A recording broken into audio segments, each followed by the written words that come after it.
6 o'clock, Robert and Erin, 101.7 FM and 710 Keel. Miss Erin, Monday morning news, local stuff just a second or two away. Big finance committee meeting today. We'll tell you more about that. Trying to keep God in government. We'll have more on that, too. And we'll rehash the Mardi Gras weekend. Oh, the Oscars. Did you watch the Oscars last night? Oh, of course I did. They were about 30 seconds in before they told me I was stupid, before they told half of America we're just a bunch of bigot, redneck, live-in trailer idiots. Yeah, pretty much. They know how to get the ratings up there high. Mm-hmm. You know Jimmy Kimmel's hoping. I hope it's lower than what I hosted. Yeah. Fletcher and sports, traffic, and weather. It's all coming up this hour right here on KEEL.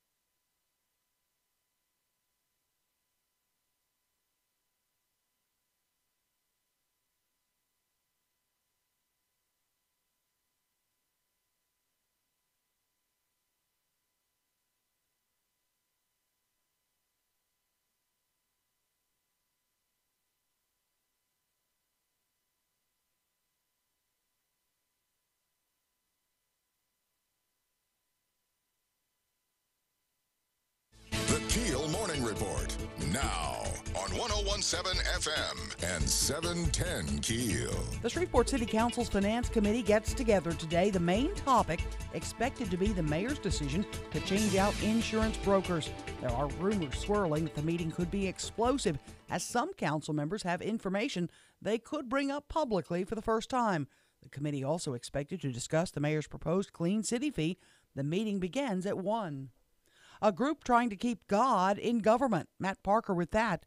About 150 people gathered Sunday at First Baptist Bossier to discuss what they can do to keep God in government. The seminar, put together by Onward Christian Education Services, was to bring people together to educate them on how lessons from the Bible are applicable to America's problems. Congressman Mike Johnson was in town for the seminar, and he says he plans to organize and attend more like it around the state. From 101.7 FM and 710 KEEL, I'm Matt Parker. Mayor Perkins announcing the formation of the Shreveport Healthcare and Development Corridor, the new board's first order of business to audit the industry's economic impact on our area. The board will also focus on healthcare potential and work to maximize the corridor's impact.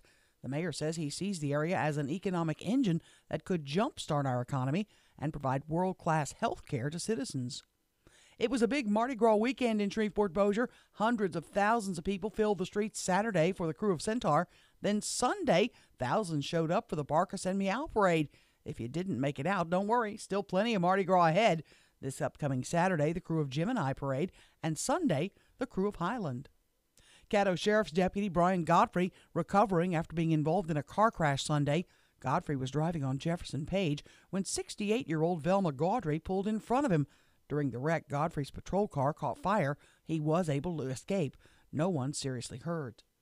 Officials still don't know what happened to the Atlas Air 3591 plane when it nosedived into Trinity Bay, Texas. FBI Special Agent Perry Turner. We are here to support NTSB and also a local law enforcement partner, Chambers County Sheriff's Office, in providing investigative resources to conduct searches, collect evidence, and also conduct interviews. Atlas Air confirms the 3 passengers aboard the cargo plane did not survive. The jet was part of the Amazon Prime Air Fleet flying from Miami to Houston.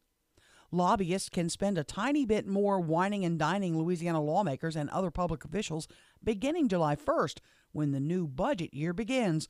Lobbyists can start spending $62 per occasion on food and drink for a public official. The current cap is $61. New Orleans police say a female bystander was fatally shot as a man being ejected from a Bourbon Street eatery grabbed a security guard's gun and fired it several times. The man then shot himself and also the guard. Both underwent surgery. Gas prices up 10 cents in the last 2 weeks, averaging $2.44 a gallon. At the high end of our averages, we have San Francisco at $3.38. and somewhat behind it, Honolulu at 314. At the low end, Baton Rouge is 203. And a quick skip and a jump to Miami, and that's 235. Industry analyst Trilby Lundberg, we're paying about what Baton Rouge is, about $2.05 a gallon here locally. Korean leader Kim Jong-un is on an armored train headed to Vietnam's capital, and President Trump about to board a jet for Hanoi, the two leaders meeting this week for another summit. At the Oscars, Green Book wins Best Picture Oscar. And did you know that L.G. Brown, a Shreveport blues musician, responsible for some of the music on the Green Book soundtrack? Oh, Spike Lee wins his first ever Oscar for the adapted screenplay for Black Klansman. Rami Malek wins Best Actor for Bohemian Rhapsody. And Olivia Colman, the big surprise of the night, winning Best Actress for The Favorite. I'm Erin McCarty on 101.7 FM and 710 KEEL.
.101.7 FM, 710 KEEL, Monday. Morning traffic. Here's Ruben. Starting things off looking pretty clear for your early morning drive to work or school, but look out later on this morning for some traffic delays on Line Avenue between Wichita and Herndon Street due to construction. If you have anything to report to us, give us a call at our Planet Fitness Traffic Hotline, 687-ROAD.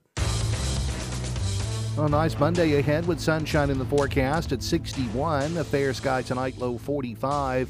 Clouds rolling in, showers likely tomorrow afternoon with a high near 60, and a few rain showers possible Wednesday, 68.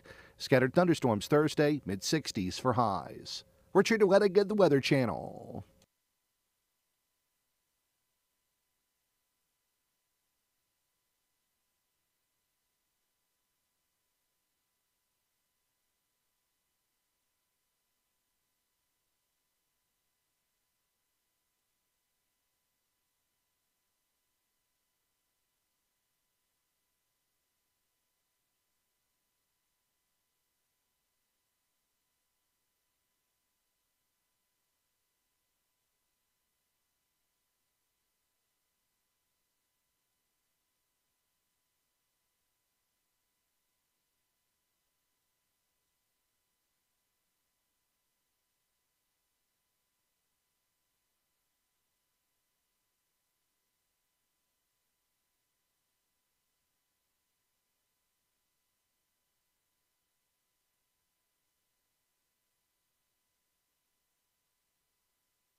.101.7 FM, 710 KEEL. Robert J. Wright and Erin McCarty. Try the coffee, see if it's okay.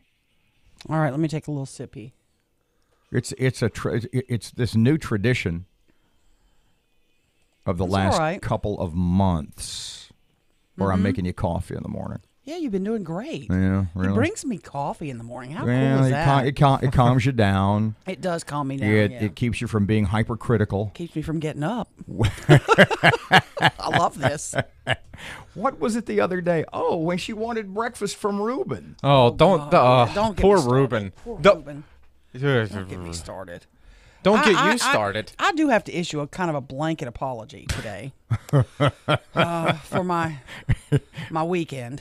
You know, I was going to start the show this morning And have you talk about your Saturday at the parade, Yeah. Did you see the pictures? replete Yeah. with Santa Claus outfit. That Told was you I was going to be Santa Claus. that was you. That was me. Well, your girl doesn't shave for a couple of days. There you Yeah, go. yeah. It's a winter wonderland on Shreveport Barksdale Highway. Thanks to everybody in the cruise who pelted me with beads. I guess they figured out Santa Claus has got to be that idiot.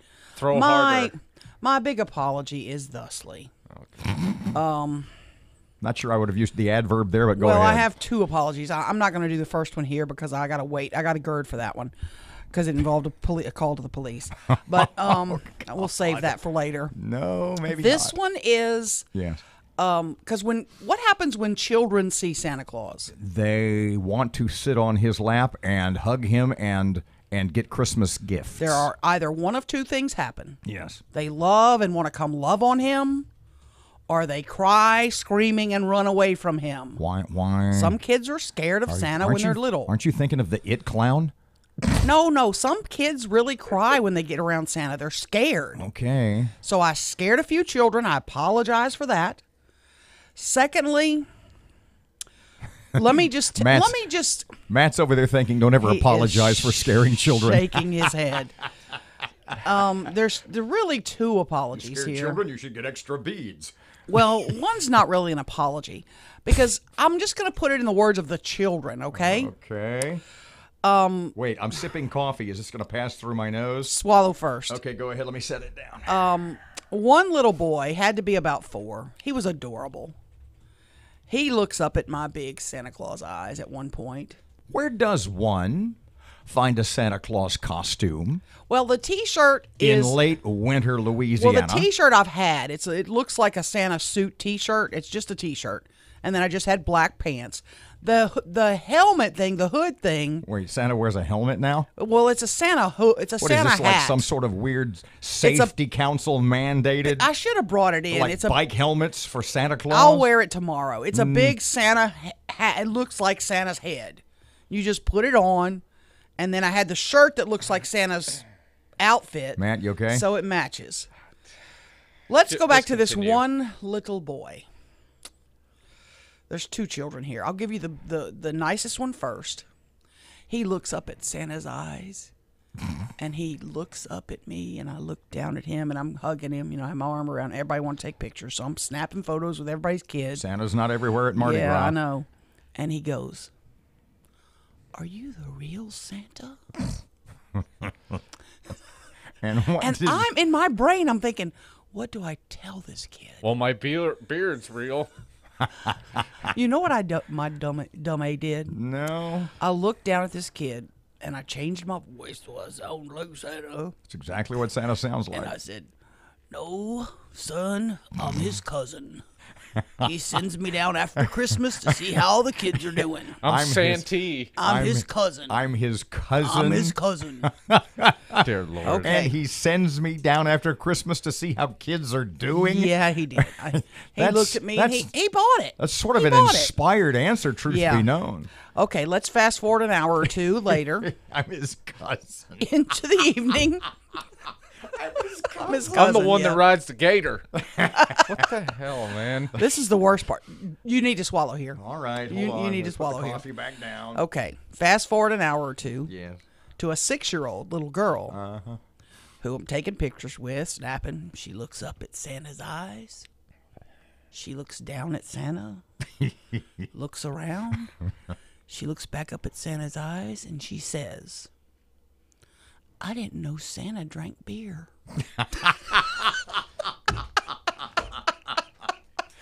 To which I looked down and realized What did Santa say? Santa said, Ho, ho, ho. Santa said, We can't. Santa can't remember his Santa's- unlock code for his sleigh. Santa said,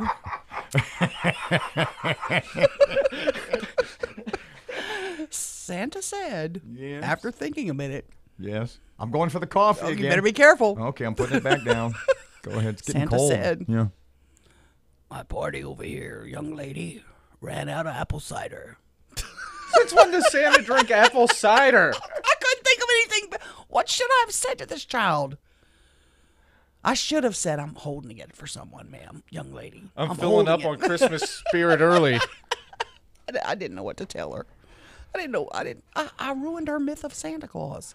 Santa Claus is now a drunk to this child. Leave out a Coors Light instead of milk this year, sweetheart.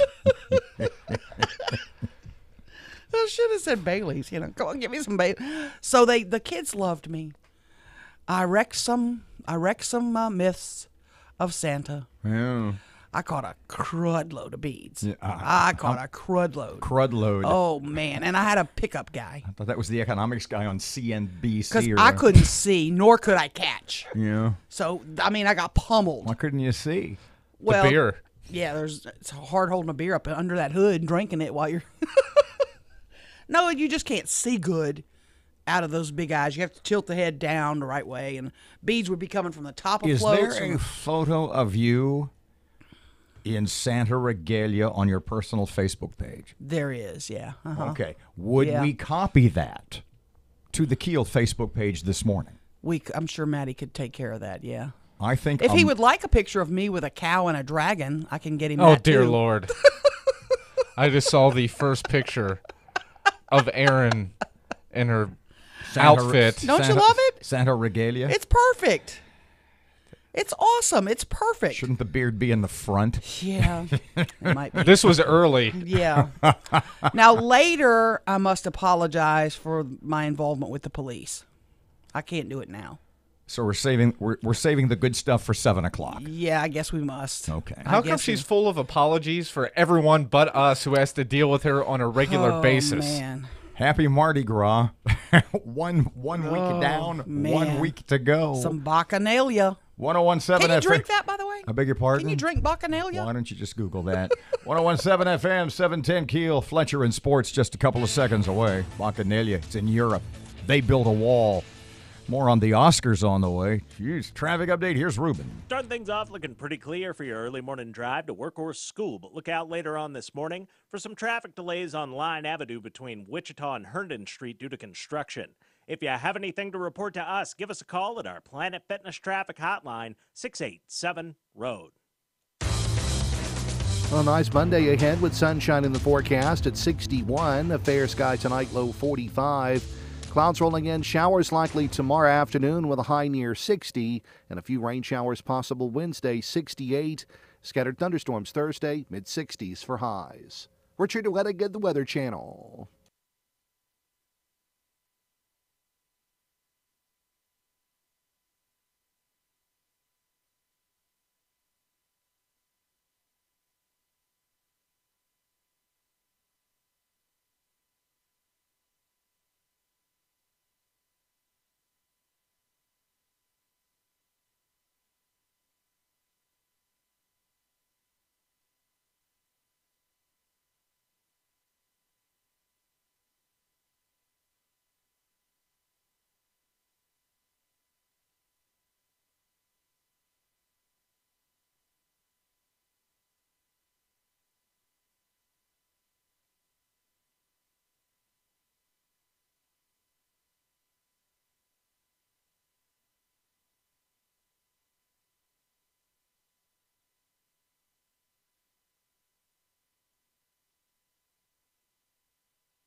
Wait till I tell you. 1017 FM, 710 KEEL, Fletch. Good morning from the sports desk of 1130 The Tiger. This is Tim Fletcher. Number one ranked LSU completed a sweep of Bryant with a 4-3 win Sunday in Alex Box Stadium. After the visitors tied the game at 3 runs apiece in the top of the 6th, the Tigers rebounded in the bottom of the 7th on left fielder Antoine Duplantis' RBI single to right field that plated the go-ahead run. Todd Peterson worked a 6-out save, and Aaron George got his first career win with 1 1/3 innings of work in relief of freshman Jaden Hill out of Ashdown, Arkansas. LSU is now 7-0. Louisiana Tech split a doubleheader with Troy Sunday, winning Game 1 11-4 before dropping the nightcap 7-5, despite a pair of solo homers from Bird alum Steele Netterville. In the opener, Taylor Young and Mason Mallard each collected 3 hits and 2 RBI to pace the Bulldogs. And Northwestern State also split a double dip Sunday, taking Game 1 against Southern 13-6 before falling 7-5 in Game 2. Demon Sam Taylor set a career high with 3 hits in the first game, set a new career high with 4 hits in the second game. Caleb Rika had 4 hits and 4 RBI on the day for the Demons. From the sports desk of 1130 The Tiger, this is Tim Fletcher.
You know, you see those videos all the time on Facebook and YouTube and stuff, and it's basically 1017 FM, 710 Keel, Robert and Erin. And it's usually a daily caller guy who goes around and sticks the microphone in front of people and shows how little Americans actually know about civics and citizenship. And yeah. And I bring that up because of what you just said. I'm sorry. And I wasn't thinking. It could happen to anybody who never took civics. Erin said, "Oh my God." I said, "What?" She said, "Well, look who's going to be president for a couple of days." I said, "What are you talking about?" She said, "Well, Donald Trump and Vice President Mike Pence, are going to be out of the country at the same time. You know who will be president?" Doesn't that make Nancy president? I said, "Donald Trump?" And she Okay, said, "No, I'm they're an out of the idiot. country." I said, "Wait a second. Donald Trump is still president if he goes to England Well, that's what happens in Louisiana. or if he goes to Europe." No, it's not. Yeah, there's a thing saying when the governor's out of state. So if John Bell goes to Buc-ee's, Billy Nungesser is governor? In an Is this what you're emerg- doing? No, in stop. Yeah. If John Bell goes to Buc-ee's, if he drives across the border to get a lottery ticket. For emergency reasons. There's Yeah, like John Bell's in a coma. That's an emergency reason. We not- actually had that happen here in Shreveport. If 'Cause you he- remember, 'cause he went wait, to wait. Dallas? If you remember when Mayor Glover fell and was in the hospital. That's anesthesia. That's not Texas. Oh, I got you. You got a point. Yeah, maybe I'm wrong.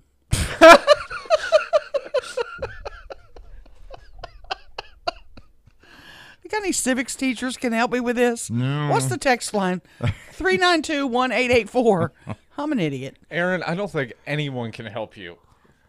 Between the Santa thing and this thing, yeah. dear Lord. You have no idea how at a loss, at a complete loss for words I am right This now. is going to be a day. If you ever miss a show of ours, this is a day not to miss. I'm just telling you, because I'm on. Still hungover. Oh, I'm still, yeah.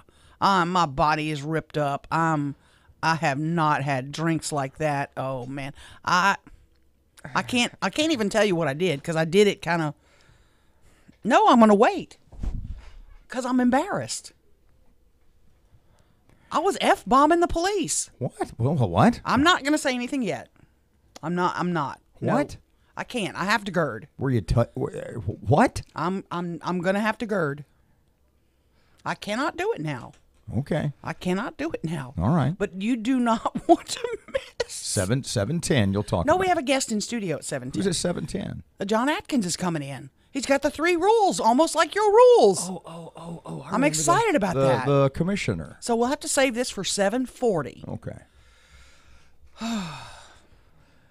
I'd almost try to talk her out of this, but Well, no, because I have to apologize to the police. I really do. did you get arrested? No, I did not. Well, I did not get arrested. No apology needed then. No jail time for me. Clock's ticking, though. Although, there's 2 more parades. Just for future references, Mr. Officer, Mrs. Officer, if you ever have the chance to throw Erin McCarty in a slammer for a few days, The Hoosgow. Help a brother out and get me a vacation. Yeah, Matt will let you in the door down there. Okay, we'll go to break early. When we come back, we still have the Oscars to talk about. I know you watched parts of those. It was I did. About 30 seconds into the show before they insult half of America. I like it without a host. And they can't figure out. It's amazing to me. It's just like it's like left-wing media, like CNN or all the networks. Yeah. They literally insult half of America over and over again. They don't give a rip. And can't figure out why their ratings are bad. Yeah. Why nobody buys advertising. Why they have ceased to be relevant. Right. 101.7 FM, 710 Keel. Erin has local news just a couple of seconds away. Nice ankle bracelet. Traffic update. Here's Ruben. Starting things off looking pretty clear for your early morning drive to work or school, but look out later on this morning for some traffic delays on Line Avenue between Wichita and Herndon Street due to construction. If you have anything to report to us, give us a call at our Planet Fitness traffic hotline, 687-ROAD. A nice Monday ahead with sunshine in the forecast at 61. A fair sky tonight, low 45. Clouds rolling in, showers likely tomorrow afternoon with a high near 60, and a few rain showers possible Wednesday, 68. Scattered thunderstorms Thursday, mid-60s for highs. Richard Wettig, the Weather Channel.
Information.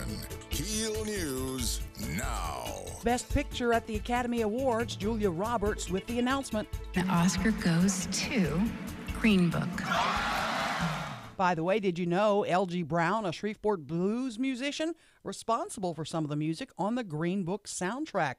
Rami Malek wins Best Actor for Bohemian Rhapsody. Olivia Colman, the surprise of the night, beating Glenn Close to win Best Actress for The Favorite. Spike Lee, by the way, winning his first ever Oscar for the adapted screenplay for Black Klansman. About 150 people gathered Sunday at First Baptist Bossier to discuss what they can do to keep God in government. The seminar, put together by Onward Christian Education Services, was to bring people together to educate them on how lessons from the Bible are applicable to America's problems. Congressman Mike Johnson was in town for the seminar, says he plans to help organize and attend more like it around the state. The Shreveport Council's Finance Committee getting together today. The main topic of discussion expected to be Mayor Adrian Perkins' decision to change out insurance brokers for the city. The meeting begins at 1 o'clock. A Caddo deputy hurt in a car crash. Matt Parker with that.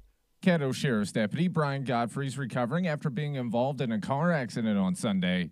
Godfrey was driving on Jefferson Page when 68-year-old Velma Gaudry pulled in front of the deputy. During the wreck, Godfrey's patrol car caught fire, but he was able to escape. Both Godfrey and Gaudry suffered minor injuries in the accident.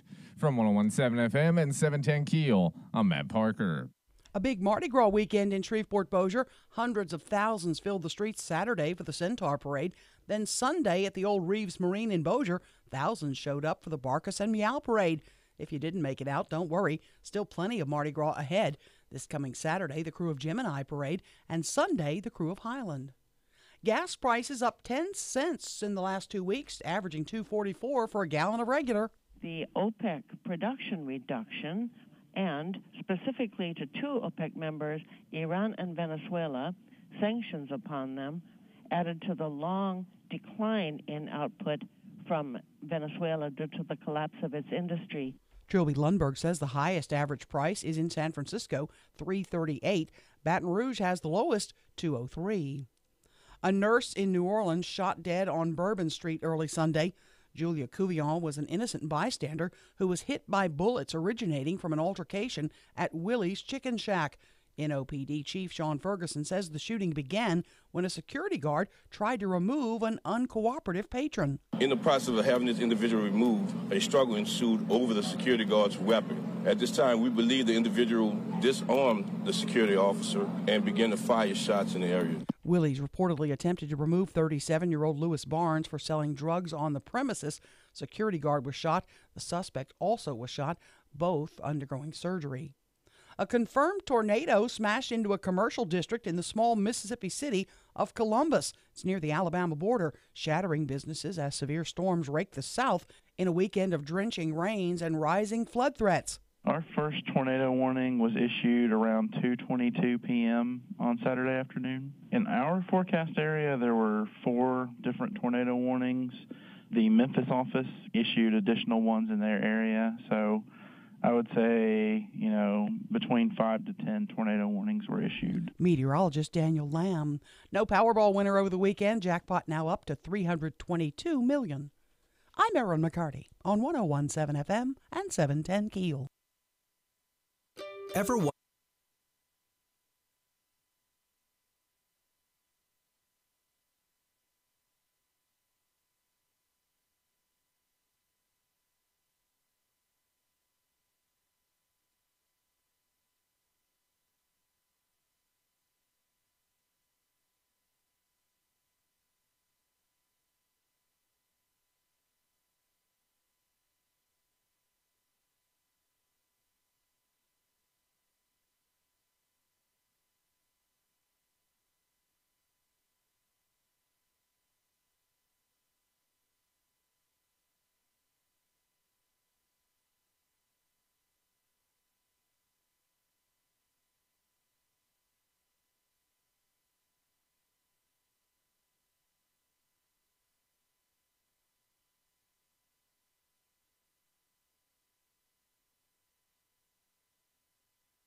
.101.7 FM, 710 KEEL. Robert J. Wright and Erin McCarty will talk Oscars here in a couple of seconds. Mm-hmm. I have some interesting theories about them all. Okay. Did you see Green Book? The Green Book? Yes, absolutely. Did you? Mm-hmm.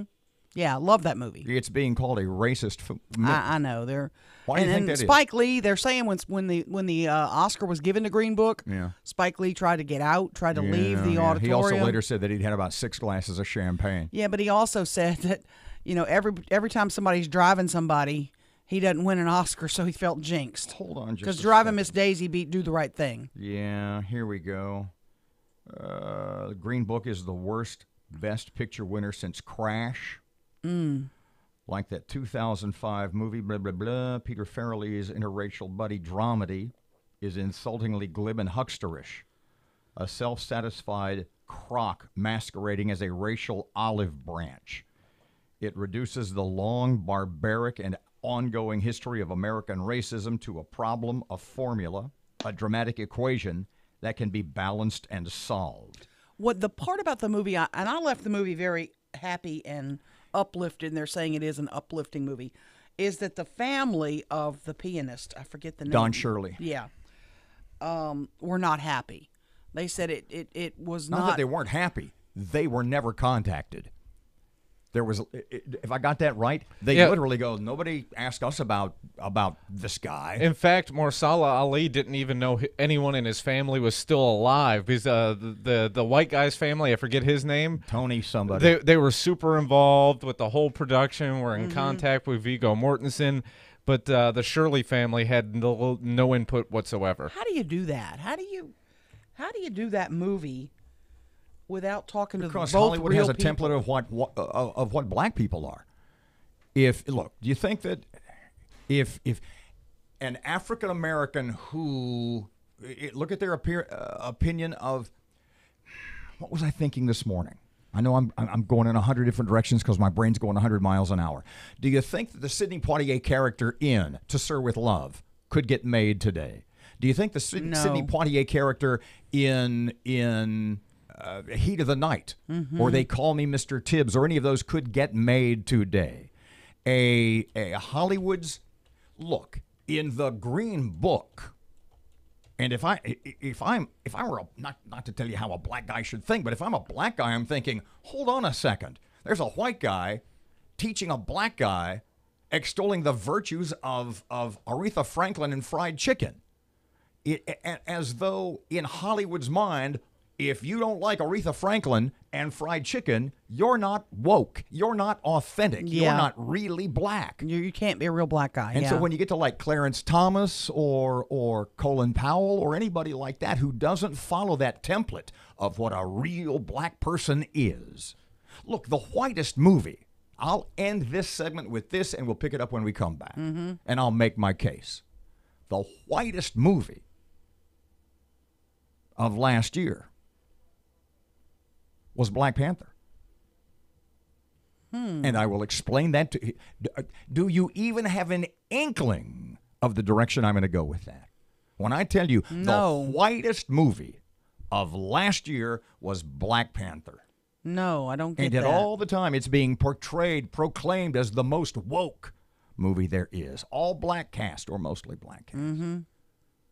And I'll explain to you why it's the whitest movie there was. 101.7 FM. They should have been, all those woke Spike Lee should have been protesting Black Panther. I didn't see him doing that. 101.7 FM, 710 Keel. Here's traffic. Here's Ruben. Looks like I-20 eastbound's got to clear all the way to Monroe right now, but look out later on this morning for some traffic delays on I-49 northbound near Kings Highway.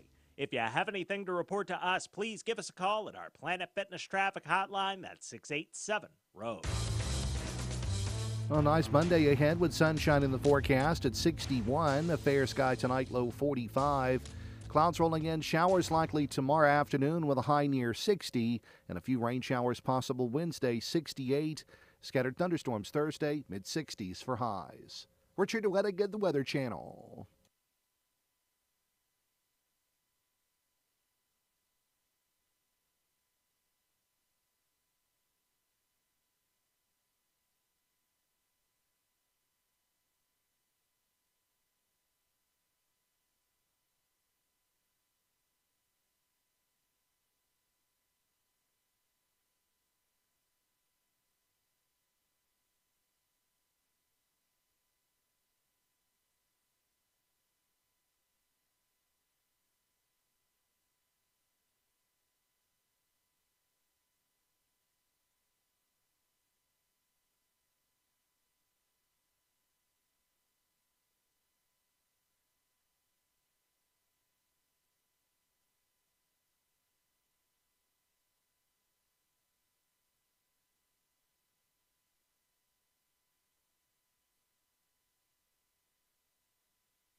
.101.7 FM, 710 Keel, Robert J. Wright and Erin McCarty.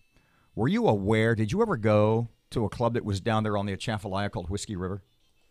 No, I was aware of it, though. Well, I've never closed been. now. Yeah, I've never been, but I That was is aware my of it. goal for this summer. Is it? To go down on the bayou down there and hang out at one of those.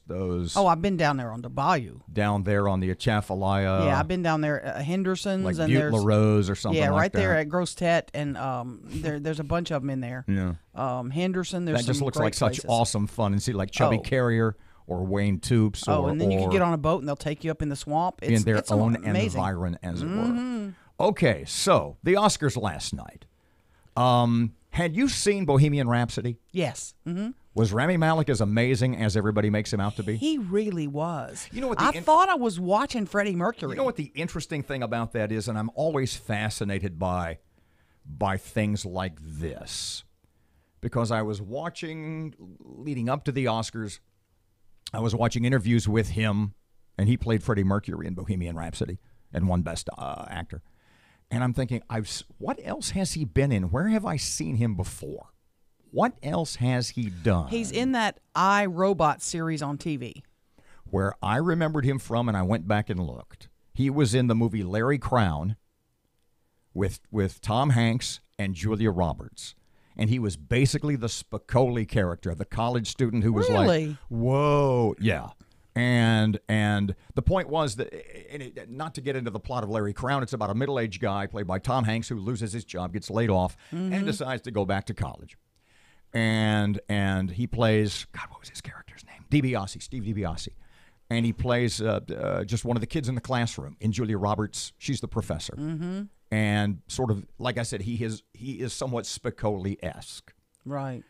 And that was, I think Larry Crown was 2011. And I'm thinking back in 2011, and he's got a part with maybe 24 lines at most. Okay. And in less than 10 years, you're going to be at the top of your profession. Right now, you're not even one of the top 5 guys in this movie. Yes. You're just a little bit above an extra. But in less than 10 years, you are going to be on the stage at the Oscars taking the Best Actor award. Mm-hmm. And that's just amazing to me how things turn on a dime like that. And he's done 2 or 3 other things. He's worked steadily. But this is his first really starring shot. Well, I, Robot is a Netflix series. I'm not sure. It was on USA. I don't know if it still is. It's a really good show, and he was the star of that show. And it was a really good show. I got hooked on it. I didn't realize that was him until I did a double take and went, that's the kid from iRobot. Yeah. Which I loved. I was happy for him. His speech was uplifting. It was cool. It was nice. There was nothing in Larry Crown that for an instant would make you think that this guy in less than a decade is going to be the Best Actor winner. Mm-hmm. Absolutely nothing. He was okay. The surprise of the night, you guys didn't watch it, but this woman, do you know Olivia Colman? She was in, she won the Best Actress, and I saw her speech. I've not seen the movie. Had you ever heard of her ever before? Mm-mm. I had never heard of her ever before. Everybody, all the money was on Glenn Close, who was going to win for the wife. She'd not won. She'd been nominated many times, so everybody was like, this is Glenn Close's year. So when they called out Olivia Colman's name, this poor woman. No, I saw her speech. It was awesome. Oh, my God. I mean, she was accidentally, she was as real. Yes, and I love that. And I so love that charming. moment. Yes, exactly. And whether you love him or hate him, Spike Lee was real. Spike Lee got up. Now, they had to bleep him because what Spike said in the bleeps, if you're wondering, he looked down at the people running the clock, and he said, don't start that bleep, bleep clock. Yeah, well. And so they had to bleep him out. Like I said, he admits he was a little drunk. He did get drunk after he said, every time somebody's driving somebody, I lose. Okay. So we talked about in the last segment how the Green Book, you understand how it could be perceived as, if not racist, at least really condescending. I mean, there is an image in Hollywood of what black people are. Right. And obviously wearing a suit and tie and sitting in the back of the car is not what black people are about. That you have to embrace Aretha Franklin and eat fried chicken, even if a white guy has to show you how to eat fried chicken. That really wasn't a big part of the movie. I mean, they can say that, but I mean, if you watch the movie, the movie was about a white savior. And that's what they're more. It was Viggo Mortensen's story as opposed to being Don Shirley's story. It was the story of the driver of Viggo, what's his name? Tony Vallelonga was his name. It was his story. But I don't like that when you talk to the Shirley family, because the movie portrayed Don Shirley as having no family connections, and I mean he ends up at Tony's house for Christmas because he has no relatives. He's all alone. And they say that's absolutely not true, that he had family connections. He had people that loved him. And I don't like when they do that, when it's like, oh, poor him, and white people are going to come in and save him. Is Black Panther the whitest movie they made? Come on. You have a movie about a country that is run by a patriarchy, embraces family values, and doesn't let in anybody from the outside. Basically, they've built a wall. Now, when I say it's the whitest movie ever made, I'm using what Hollywood's conception of what the white patriarchy and what white supremacy is. But in Black Panther, you've got a country that is run by men, for the most part, for generations and generations, and they don't let in outsiders.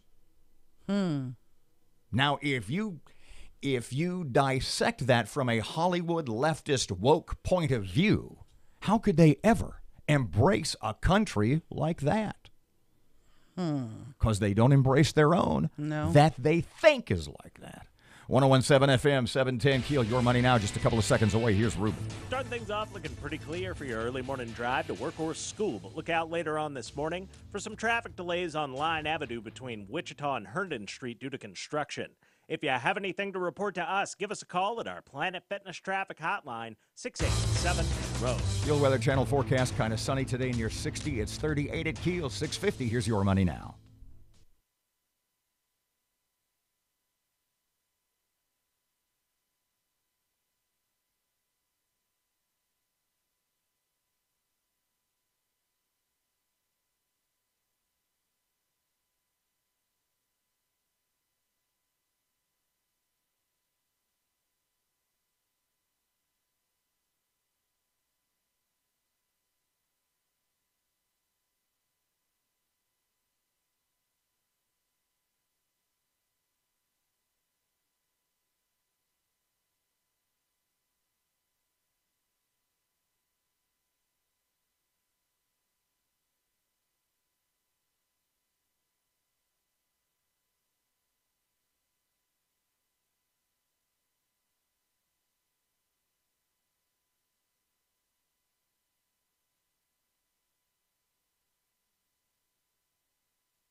.107 FM, 710 Keel Sports Update for Monday. Here's Fletch. Good morning from the sports desk of 1130 The Tiger. This is Tim Fletcher. Number one ranked LSU completed a sweep of Bryant with a 4-3 win Sunday in Alex Box Stadium. After the visitors tied the game at 3 runs apiece in the top of the 6th, the Tigers rebounded in the bottom of the 7th on left fielder Antoine Duplantis' RBI single to right field that plated the go-ahead run. Todd Peterson worked a 6-out save, and Aaron George got his first career win with 1 1/3 innings of work in relief of freshman Jaden Hill out of Ashdown, Arkansas. LSU is now 7-0. Louisiana Tech split a doubleheader with Troy Sunday, winning Game 1 11-4 before dropping the nightcap 7-5, despite a pair of solo homers from Bird alum Steele Netterville. In the opener, Taylor Young and Mason Mallard each collected 3 hits and 2 RBI to pace the Bulldogs. And Northwestern State also split a double dip Sunday, taking Game 1 against Southern 13-6 before falling 7-5 in Game 2. Demon Sam Taylor set a career high with 3 hits in the first game, set a new career high with 4 hits in the second game. Caleb Rica had 4 hits and 4 RBI on the day for the Demons. From the sports desk of 1130 The Tiger, this is Tim Fletcher.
.107 FM, 710 Keel. Robert J. Wright and Erin McCarty coming up after 7 o'clock sometime. Erin regales us with the remainder of her Mardi Gras debacle. I have to apologize to the police is what I have to do.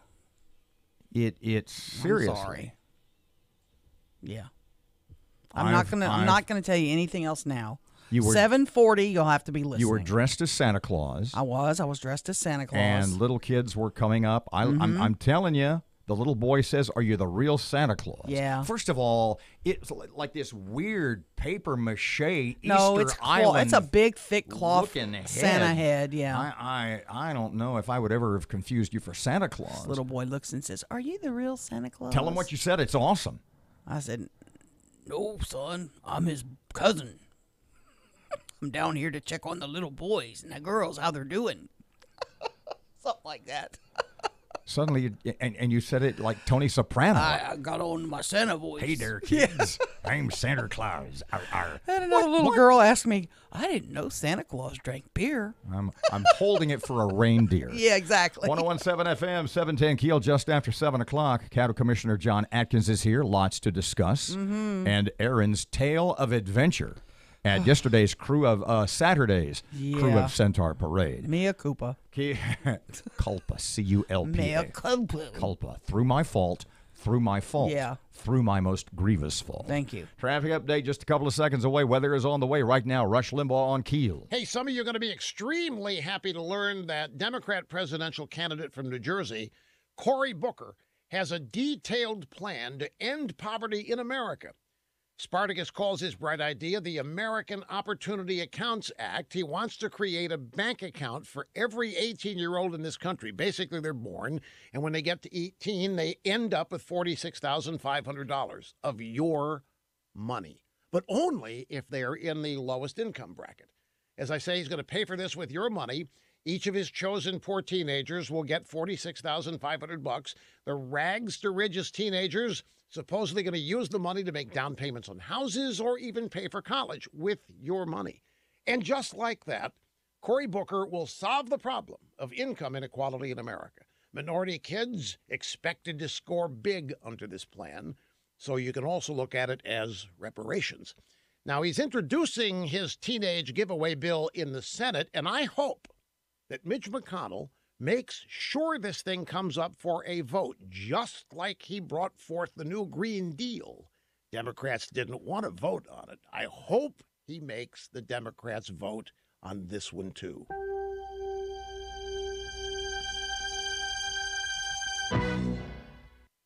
Did you know that there is a new victim of identity theft every 2 seconds?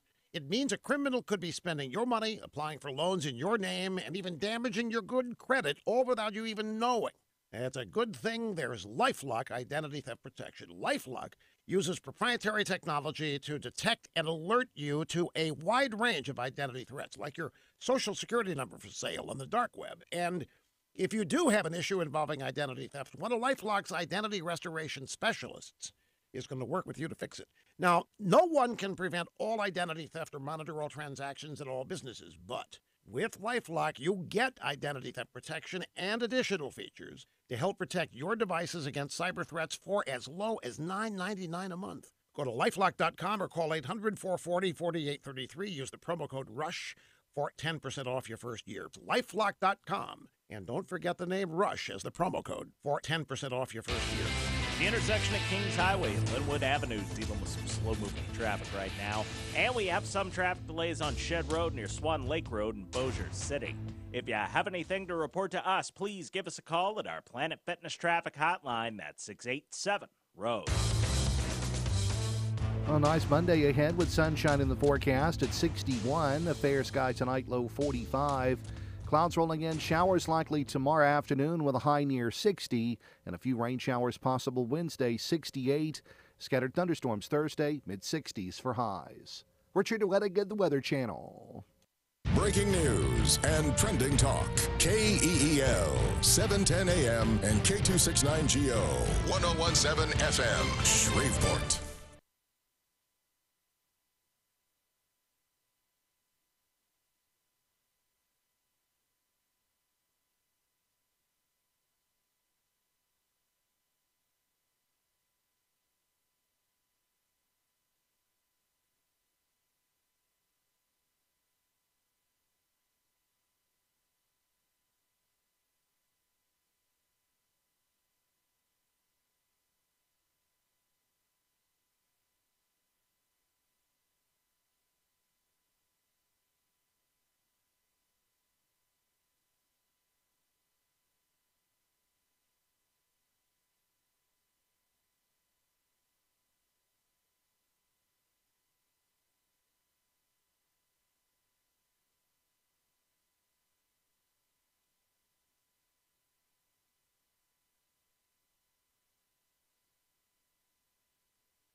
Just after 7 o'clock, Robert and Erin, 101.7 FM and 710 Keel, way down there. Erin Local News has it next. Big Finance Committee meeting the Shreveport City Council. Lots to talk about, including insurance, how to keep God in government. We'll talk more about that. And we'll kind of review the Mardi Gras weekend. Yes, we will, won't we? Yes, we will. Show me that ankle bracelet again. What's the range on that? It's like I'm looking at a character from Transporter 3. Leave me alone. I'll apologize at 7:40. Cattle Commissioner John Atkins here in a couple of seconds. Lots to talk about. Fletcher and sports, traffic, and weather. It's all coming up this hour. Parky got that Transporter 3 joke. It's all coming up this hour here on Keel.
The Keel Morning Report, now on 101.7 FM and 710 Keel.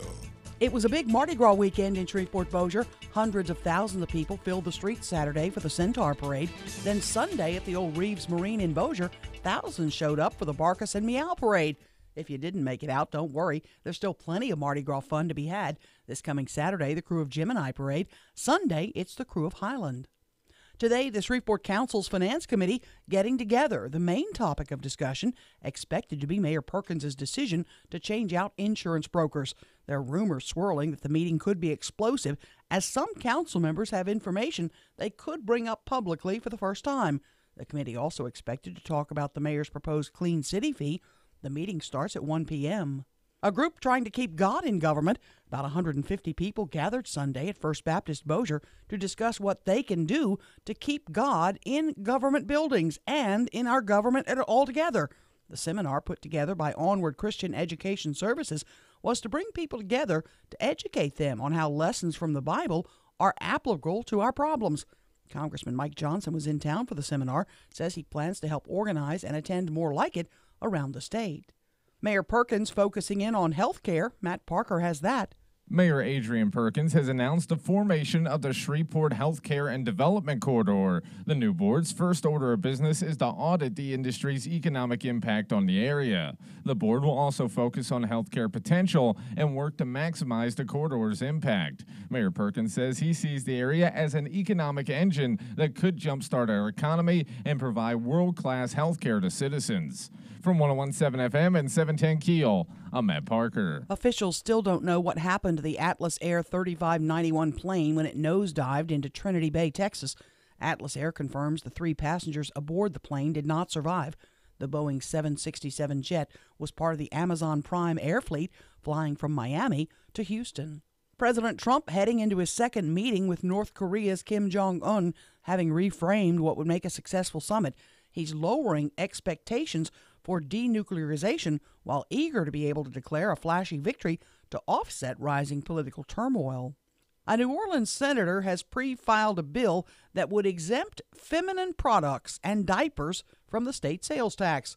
Currently, food, residential utilities, and prescription drugs are exempt. And Louisiana Budget Project Director Jan Moeller says diapers and feminine products are no less mandatory to everyday life for a majority of the population. The state of Louisiana in the Constitution recognizes that basic necessities that people have to use should not be subject to the state sales tax. Women's advocates have long pointed out that women have had to pay more for basic expenses, a phenomenon known as the pink tax.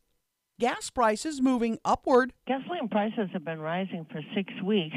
In the past 2 weeks, we have most of that rise, a dime, to the average $2.44 for regular grade. Analyst Trilby Lundberg says the highest price in the nation is $3.38 a gallon in the San Francisco Bay Area. The lowest average is about $2.03 in Baton Rouge. I'm Erin McCarty on 101.7 FM and 710 KEEL.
.17 FM, 710 KEEL. Traffic update now for Monday. Here's Ruben. Starting to see some slow-moving traffic at the intersection of Uri Drive and Southfield Road. And we have some traffic delays on Barksdale Boulevard near Hamilton Road in Bossier City.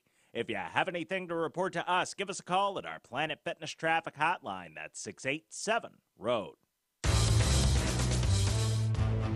A nice Monday ahead with sunshine in the forecast at 61. A fair sky tonight, low 45. Clouds rolling in, showers likely tomorrow afternoon with a high near 60, and a few rain showers possible Wednesday, 68. Scattered thunderstorms Thursday, mid-60s for highs. Richard Wettig, the Weather Channel.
.17 FM, 710 KEEL. Robert J. Wright in it. Did I slur that? Yeah, you did. Well, I had a tough parade. Mm-hmm.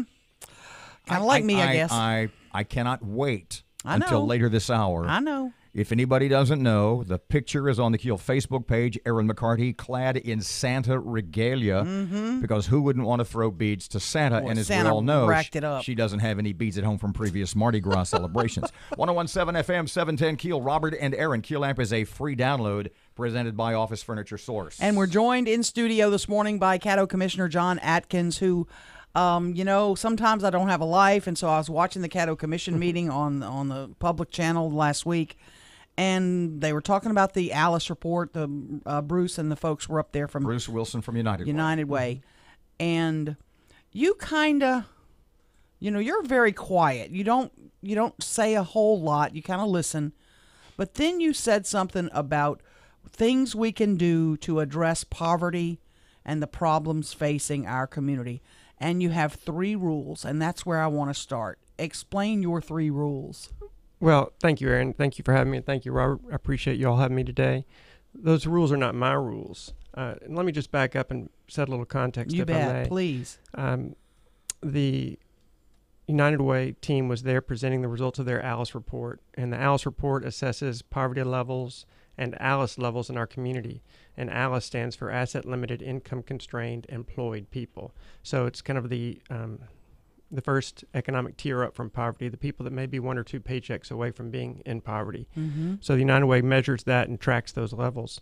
And as you all know, those levels are fairly high in our communities. Sure. I don't think any of us that are involved in government service or public information or nonprofit are surprised that those numbers are fairly high in our community, because we see every day we see indications of poverty and increasing poverty through the increased levels of spending in our government budgets and the increased levels of spending in our nonprofit budgets on any number of social services, such as housing, child care, early childhood education, the continued investments into Caddo Parish schools to provide services other than just education. And then at the Caddo Parish Commission level, we see it at the juvenile detention and juvenile justice level. So it's a pervasive issue, or these are pervasive issues in our community.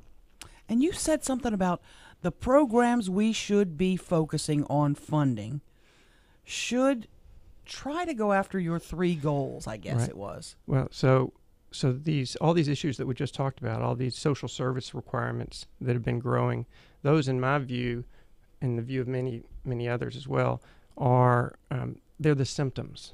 Mm-hmm. They're the symptoms of a larger problem that's spread across our whole community. I'm not talking about any particular demographic here. I'm talking about our whole community.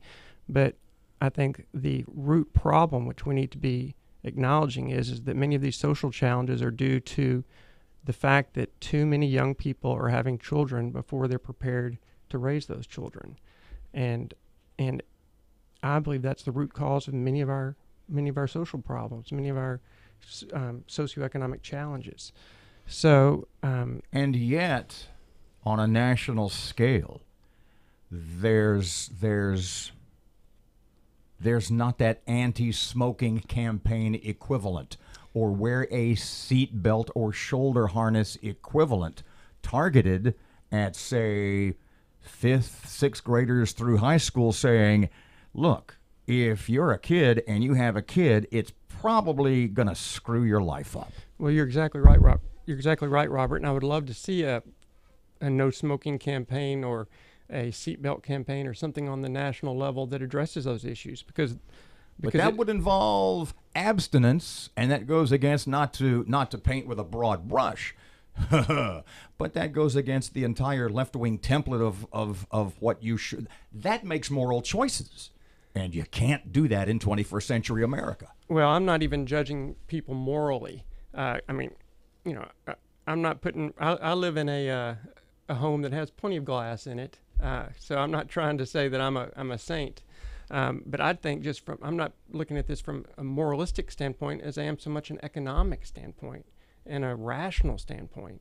I mean, the message that comes out of the Brookings Institute study and the Manhattan Institute study are these 3 points that you made, that I made a reference to in the Caddo Parish Commission. Repeat those, by the way, if someone missed them, because Erin said, "Oh my God, it was like Robert was talking to me."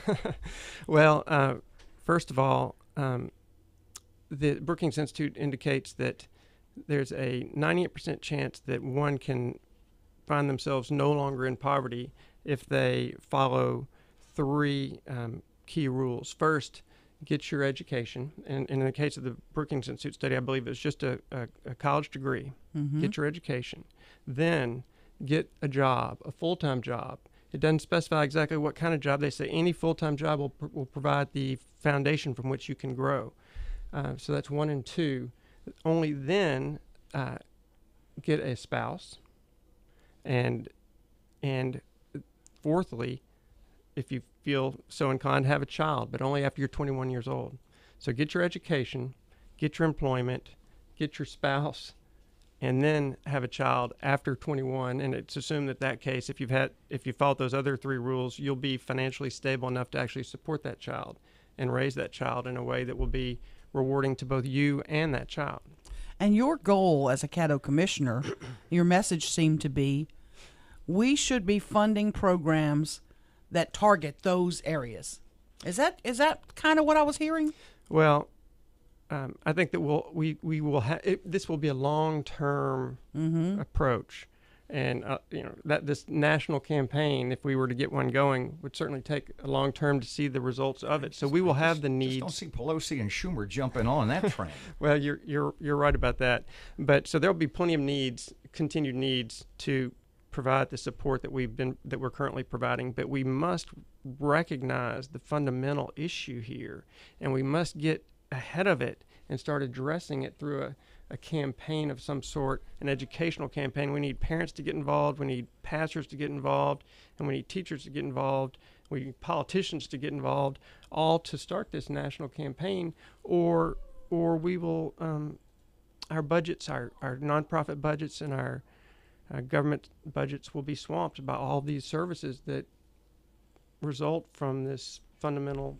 Can you stick around, because I want to shoot a couple holes in your theory when we Sure. get back? Is that all right? Sure. Okay. Yeah, I can't wait to hear that. 1017 FM, 710 Keel. More with John Atkins, Caddo Commissioner, in a second or two. Here's Ruben. Starting to see some slow-moving traffic at the intersection of Uri Drive and Southfield Road. And we have some traffic delays on Barksdale Boulevard near Hamilton Road and Bossier City. If you have anything to report to us, give us a call at our Planet Fitness traffic hotline. That's 687-ROAD. A nice Monday ahead with sunshine in the forecast at 61. A fair sky tonight, low 45. Clouds rolling in, showers likely tomorrow afternoon with a high near 60. And a few rain showers possible Wednesday, 68. Scattered thunderstorms Thursday, mid-60s for highs. Richard Wettig at the Weather Channel.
.17 FM, 710 Keel. Monday morning sports update. Here's Fletch. Good morning from the sports desk of 1130 The Tiger. This is Tim Fletcher. Number one ranked LSU completed a sweep of Bryant with a 4-3 win Sunday in Alex Stadium. After the visitors tied the game at 3 runs apiece in the top of the 6th, the Tigers rebounded in the bottom of the 7th on left fielder Antoine Duplantis' RBI single to right field that plated the go-ahead run. Todd Peterson worked a 6-out save, and Aaron George got his first career win with 1 1/3 innings of work in relief of freshman Jaden Hill out of Ashdown, Arkansas. LSU is now 7-0. Louisiana Tech split a doubleheader with Troy Sunday, winning Game 1 11-4 before dropping the nightcap 7-5, despite a pair of solo homers from Bird alum Steele Netterville. In the opener, Taylor Young and Mason Mallard each collected 3 hits and 2 RBI to pace the Bulldogs. And Northwestern State also split a double dip Sunday, taking Game 1 against Southern 13-6 before falling 7-5 in Game 2. Demon Sam Taylor set a career high with 3 hits in the first game, set a new career high with 4 hits in the second game. Caleb Rika had 4 hits and 4 RBI on the day for the Demons. From the sports desk of 1130 The Tiger, this is Tim Fletcher.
1017 FM, 710 Keel. Robert J. Wright and Erin McCarty. Shreveport Security Systems text line is 318-392-1884. Cattle Commissioner John Atkins is here.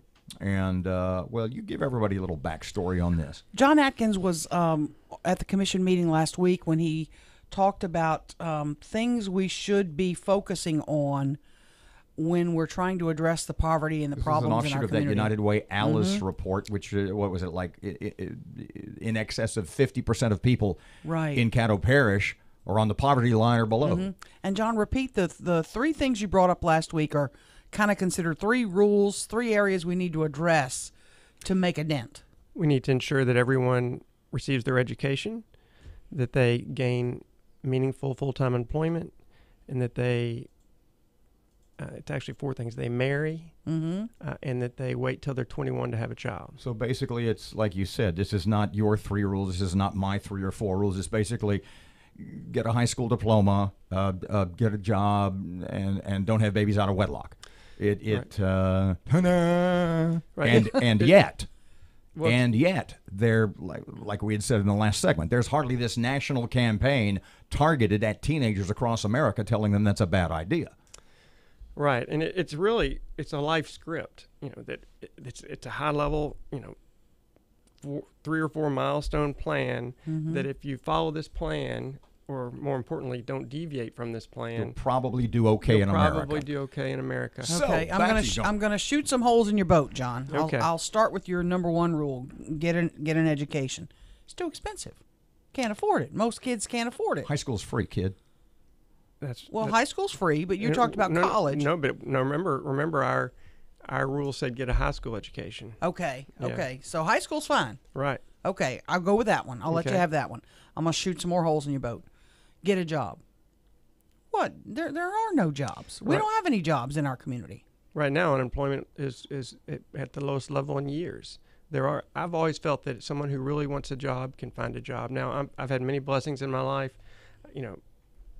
Who am I to judge? Sure. But at what's unemployment right now?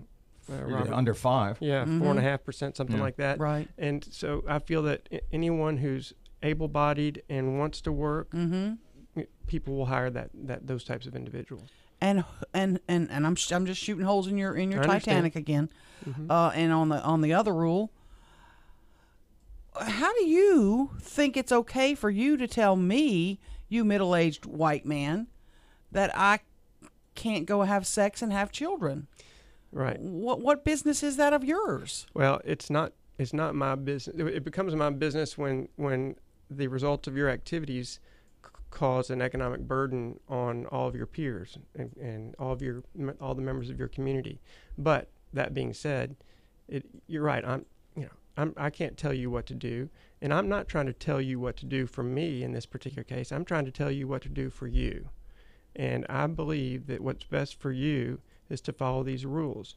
Get your education, gain employment, find a spouse, then have a child.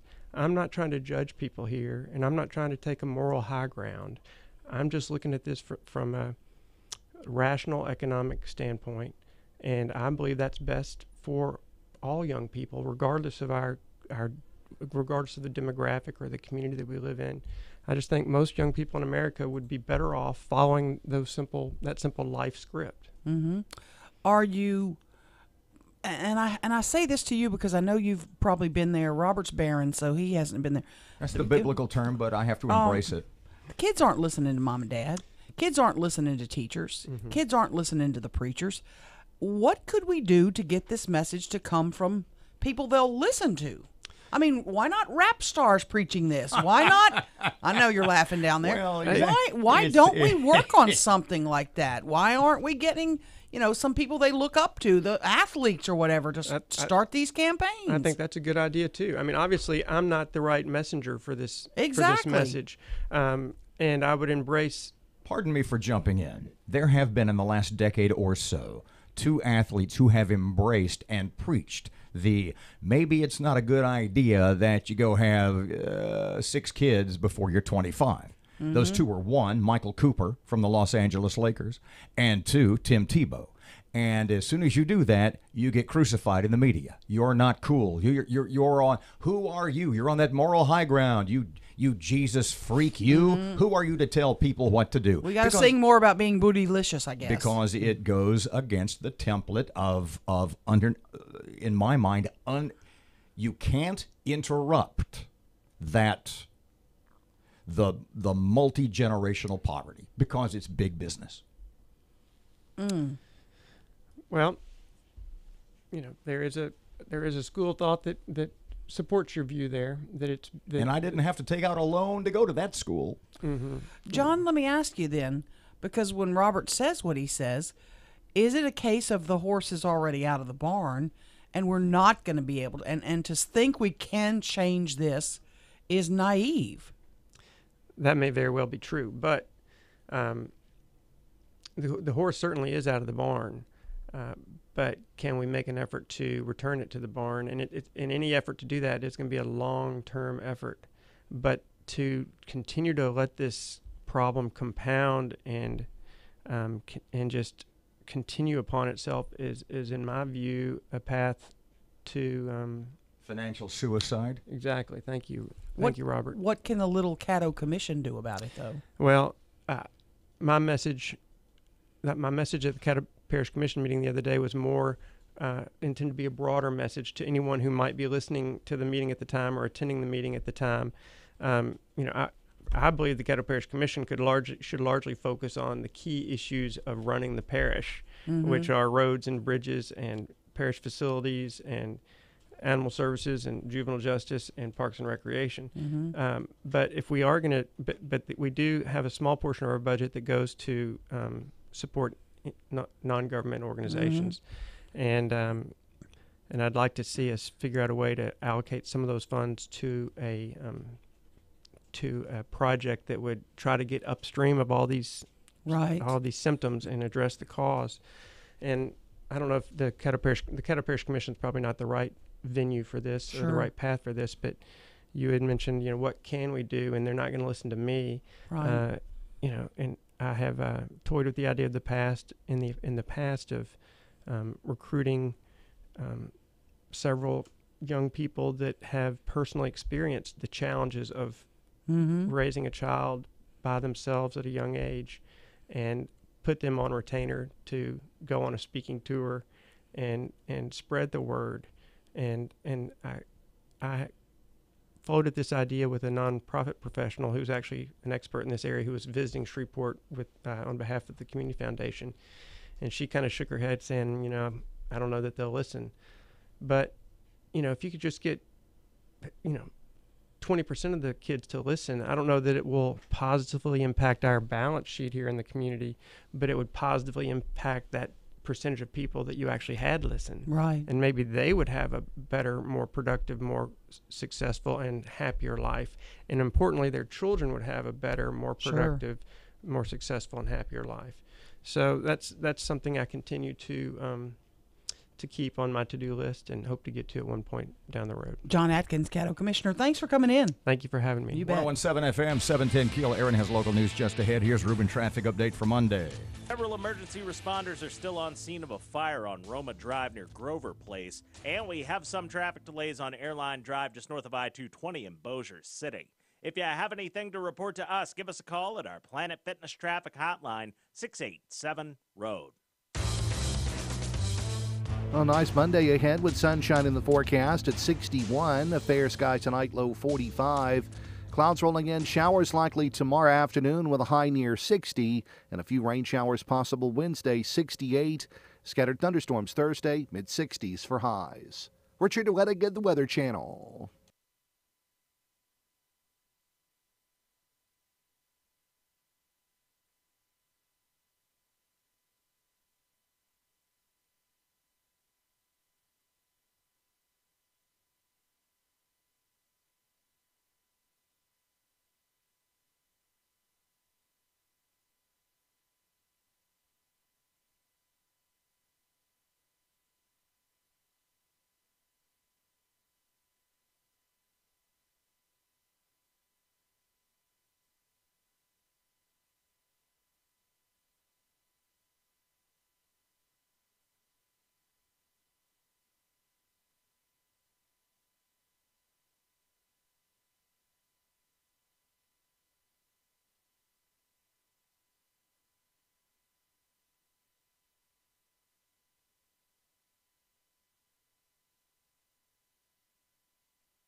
information.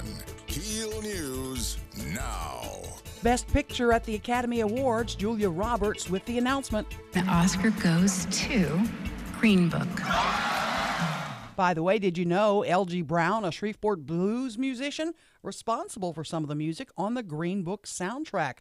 Now, Rami Malek wins Best Actor for Bohemian Rhapsody. Olivia Colman, the surprise of the night, beating Glenn Close to win Best Actress for The Favorite. Spike Lee, by the way, winning his first ever Oscar for the adapted screenplay for BlacKkKlansman. About 150 people gathered Sunday at First Baptist Bossier to discuss what they can do to keep God in government. The seminar, put together by Onward Christian Education Services, was to bring people together to educate them on how lessons from the Bible are applicable to America's problems. Congressman Mike Johnson was in town for the seminar, says he plans to help organize and attend more like it around the state. The Shreveport Council's Finance Committee getting together today. The main topic of discussion expected to be Mayor Adrian Perkins' decision to change out insurance brokers for the city. The meeting begins at 1 o'clock. A Caddo deputy hurt in a car crash. Matt Parker with that. Caddo Sheriff's Deputy Brian Godfrey is recovering after being involved in a car accident on Sunday. Godfrey was driving on Jefferson Page when 68-year-old Velma Gaudry pulled in front of the deputy.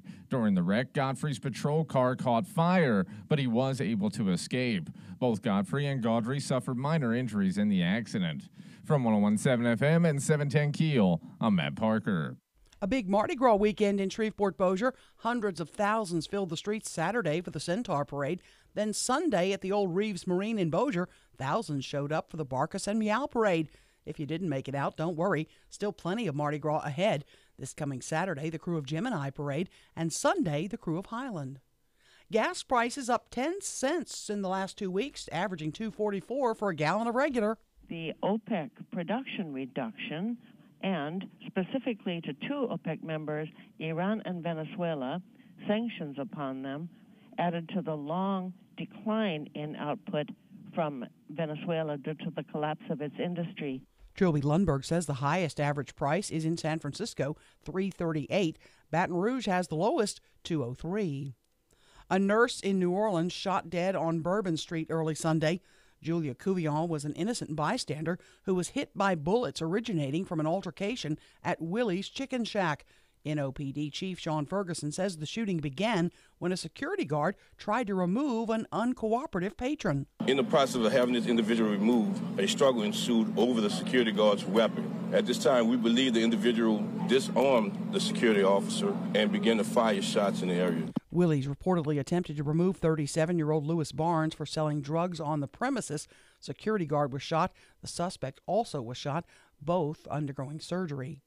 A confirmed tornado smashed into a commercial district in the small Mississippi city of Columbus. It's near the Alabama border, shattering businesses as severe storms rake the south in a weekend of drenching rains and rising flood threats. Our first tornado warning was issued around 2:22 p.m. on Saturday afternoon. In our forecast area, there were 4 different tornado warnings.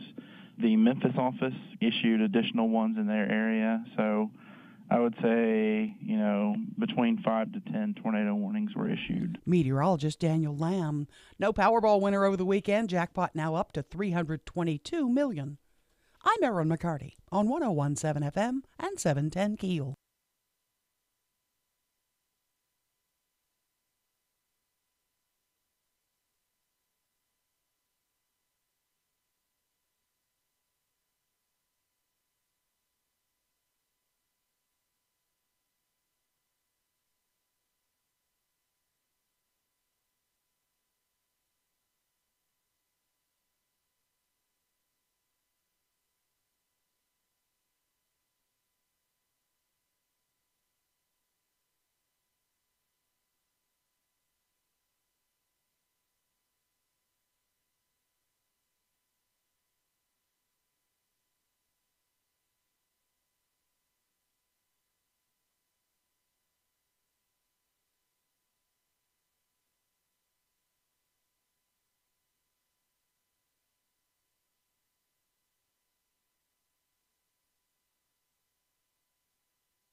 1017 FM, 710 Keel, Robert and Erin.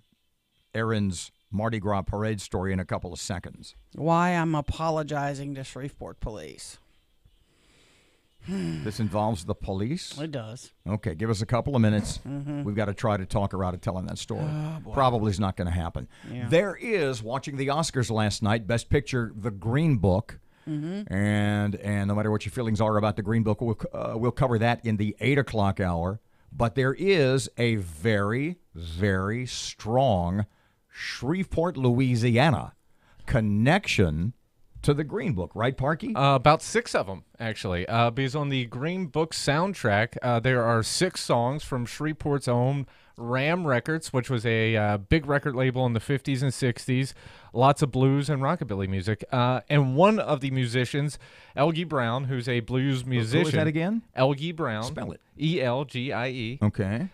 He is a local guy, big blues artist from that time, you know, and one of his songs is actually made the movie. Wow. 2 songs are on the soundtrack. One of his songs was actually in the movie. What is the title of your latest music piece at KeelNews.com? Shreveport Music featured an Oscar-winning Green Book. And it's all there if you want to find out all about it. Yep. That's incredible. 1017 FM, 710 Keel. Speaking of incredible, how did Erin not get tased on Saturday? Oh, boy.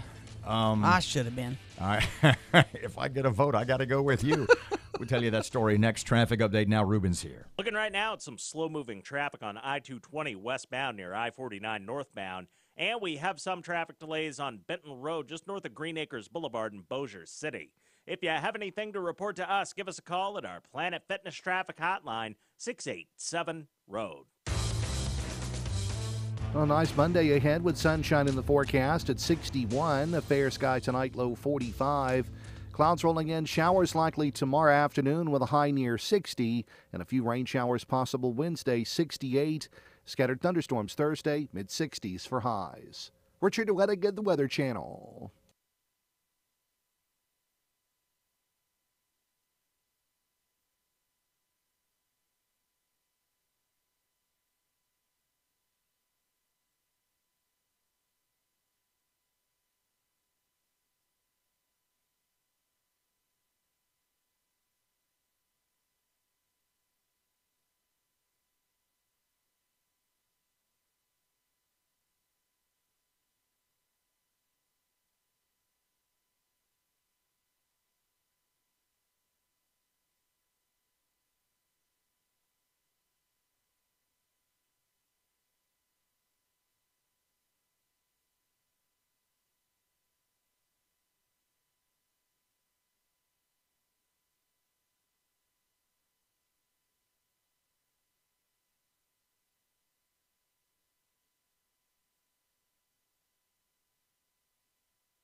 .117 FM, 710 Keel, Robert and Erin. Okay, so Saturday crew of Centaur, and you're in the calm spot, otherwise known as Shreve City. Now, where along Shreve City were you? Were you on the mall? I was by that Skint and Dent place, across from Super One. So you're not on the Shreve City Mall. No. I'm not over there by the round building. No. You're on the other side. I'm on the other side, down the way on the a bit. Anderson Island side. Yeah, and I'm down the ways a bit, down by the bingo hall. Okay. And had a great day. Had a couple of, there were a couple of gaps in the Centaur Parade that people griped about. Don't take this the wrong way. Shut up and get to the part about the police. Okay. My one big problem Regret. Well, there's that. But I've been really lucky or they really screwed up this year. I'm not sure. But in leaving the Centaur Parade Saturday was a disaster. I don't know if I'm the only one. There's 500,000 people there. Usually, I'm able to get out of there quick. They get there. They open up the roads fast. Everybody goes, and it's fast. It's 5 or 10 minutes. This particular night,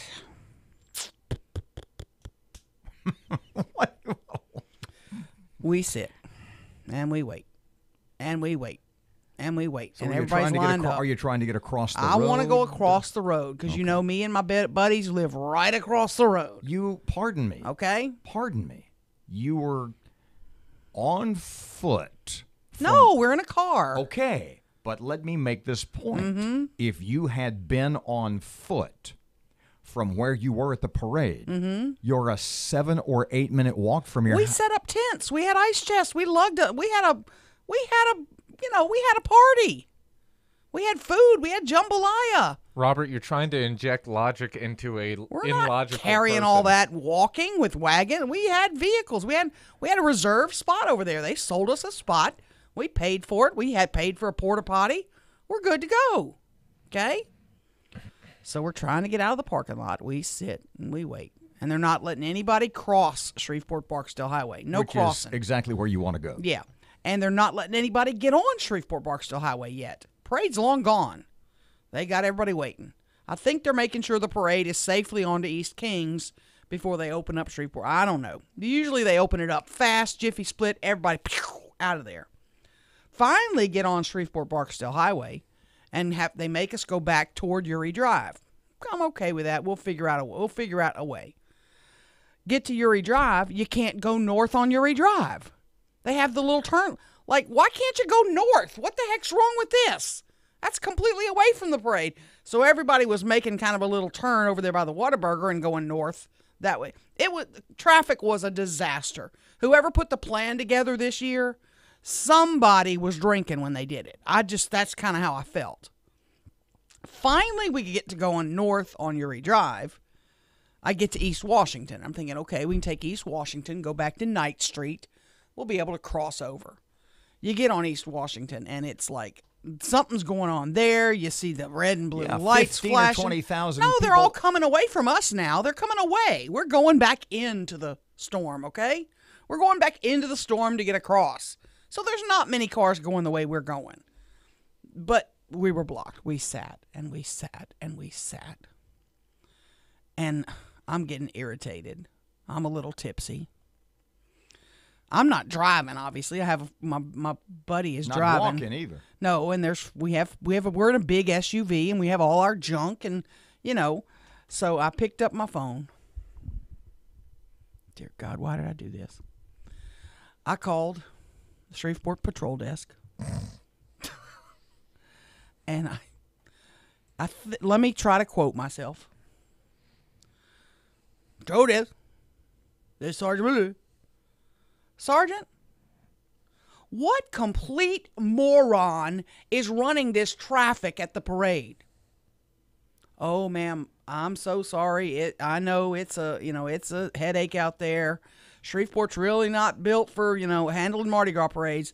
I said, why do they have Uri Drive North blocked? What is the problem with that? I went off on this poor guy. I mean, I tore him up. I dropped some F-bombs. What? Yes. You swore. I did.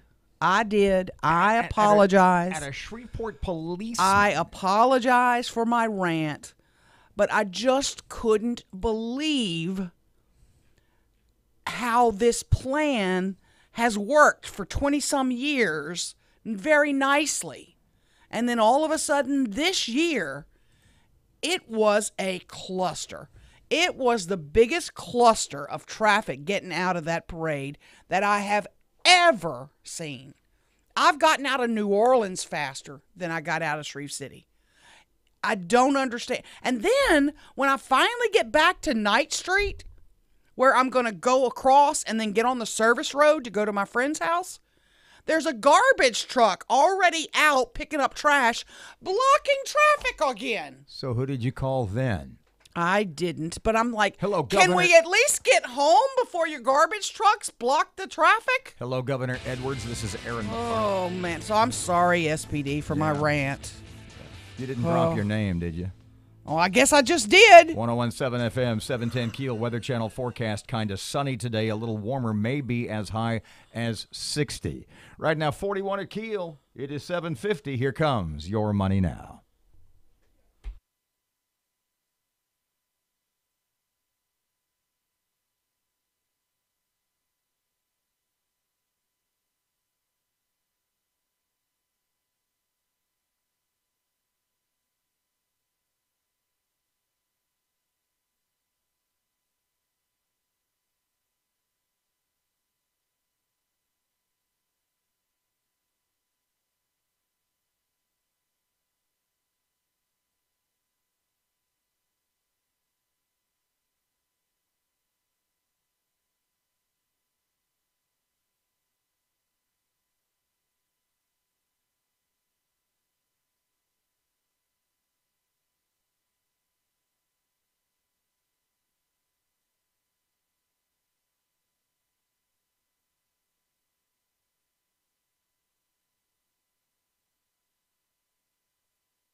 .117 FM, 710 Keel Sports Update now. Here's Fletch. Good morning from the sports desk of 1130 The Tiger. This is Tim Fletcher. Number one ranked LSU completed a sweep of Bryant with a 4-3 win Sunday in Alex Box Stadium.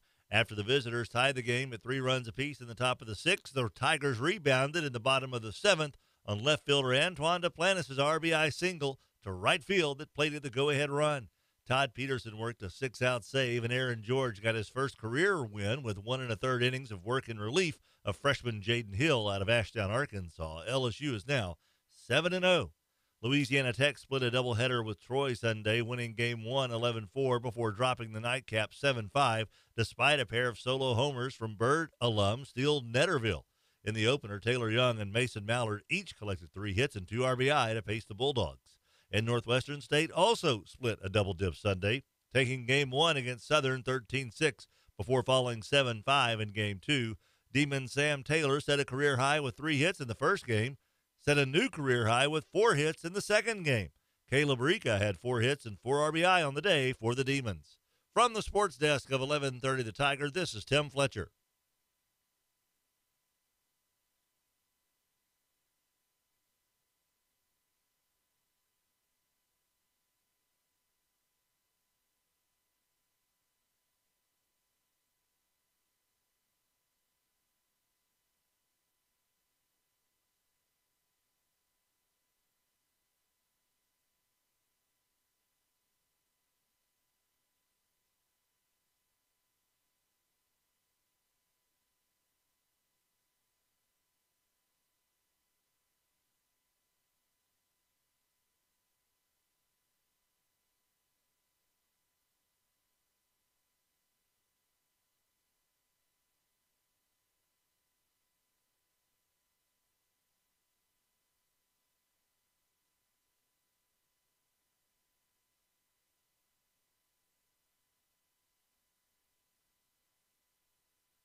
1017 FM, 710 Keel. Robert J. Wright and Erin McCarty. Jack Spring Electric Shockbuster button.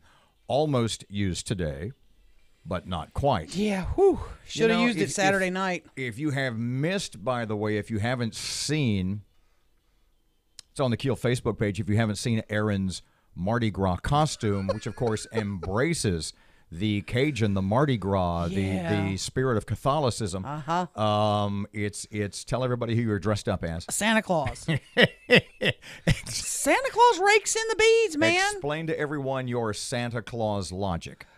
Because people will love to throw stuff to Santa Claus, and they did. This is it's this weird, almost like a. It looks like an Easter Island head that you had on only. I mean, it's. Let me phrase it this way. If you haven't seen it, you can see a picture of Erin as Santa Claus on your very own personal Facebook page or the Keel Facebook page. Matt put one of those up a little while ago. Matt put up creepy Santa. Erin was on the prowl during the Centaur Parade. Did anyone see her? Erin. Thank you, Matt. Let me accurate. Let me make an analogy here, and Matt, you tell me whether I'm right or wrong. I think I'm right. It's sort of like this is like an equation, an algebraic equation. Erin is to Santa Claus as Pennywise is to clowns. Is that basically? I'd say that's fair. Am I off the mark here? Pennywise is the clown in it, by the way. I did scare a few kids. Yeah. I do admit that. I admit that too. I really and do I admit wasn't that. there. And there were a couple of kids who wondered why I was drinking beer. I didn't know Santa liked beer. I'm holding it for a reindeer. She told it, I'm holding it for a reindeer. Then why is your nose red? Yeah, another kid asked me if I was the real Santa, and I said, I'm not the real Santa. No, I'm his cousin. Down here to check on the children. You sent me here to check on kids. Get lost. 757, 1017 FM, 710 Keel. Here's Sean Hannity. Turn up your radio. Here's the Sean Hannity Morning Minute. Liberals are selling socialism on a worse scale than what Obama gave us, guaranteed to ruin the economy. And there are people thinking, well, wait a minute. We're going to have a guaranteed job, a guaranteed sustaining wage, and a family and medical leave and vacations, retirement security, and we're also going to get, college is included for free, and we're going to rebuild every house in America. And cows, they're going to have to go. I'm just warning you, flatulence in cows is a big, big, big problem for the environment. They're going to have to go. Same with airplanes. They're going too. And every single car is going to be electric. By the way, 83% of electric in the U.S. is made with fossil fuels and nuclear. Even if we use the electric cars, they're powered by fossil fuels. But that's just a side note. Check out the Sean Hannity radio show later today, right here. You know, there are more than 34 million American smokers. Now, I bet that finding a satisfying alternative to cigarettes is at the top of your list if you're a smoker. Look, I've been there before. But after many years of smoking, I finally made the switch to Juul. There's no more worrying about the way my clothes smell, worrying about what people are going to say. With Juul, everything is so much easier. Now, Juul is a vaporizer that contains nicotine for a satisfying transition. When I found Juul, it was a complete game changer. Now, Juul was designed by smokers for smokers to be an alternative to cigarettes. From its simple-to-use interface to its clean technology, well, Juul has no cigarette ash, odor, or mess. So if you're one of the 34 million adults who smoke, know that there is an alternative to cigarettes. Now, to discover the smoking alternative that's nothing like you've tried, visit JUUL.com/SwitchAmerica. That's JUUL.com/SwitchAmerica. And warning, this product does contain nicotine, and nicotine is an addictive chemical. Several emergency responders are still on scene of a fire on Roma Drive near Grover Place. And we have some traffic delays on Airline Drive just north of I-220 in Bossier City. If you have anything to report to us, give us a call at our Planet Fitness Traffic Hotline, 687-ROAD. Well, nice Monday ahead with sunshine in the forecast at 61. A fair sky tonight, low 45. Clouds rolling in, showers likely tomorrow afternoon with a high near 60, and a few rain showers possible Wednesday, 68.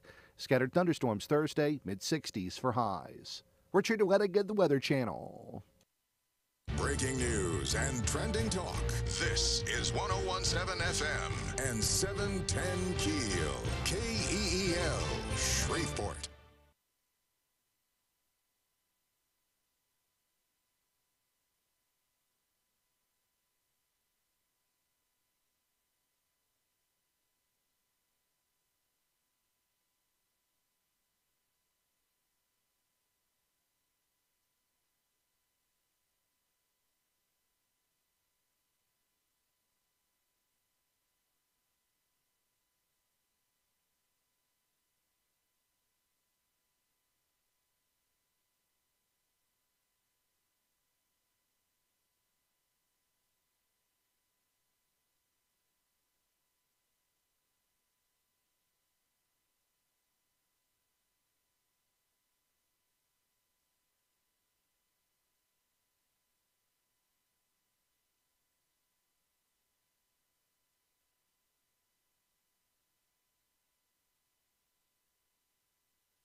Feeling a little contrite down there. Oh, are I'm we? feeling terrible. Just after 8 o'clock, Robert and Erin, 101.7 FM and 710 KEEL. Miss Erin, local news in a second or two. Hold on. The Finance Committee meeting is today. Could be some fireworks. We'll talk about that.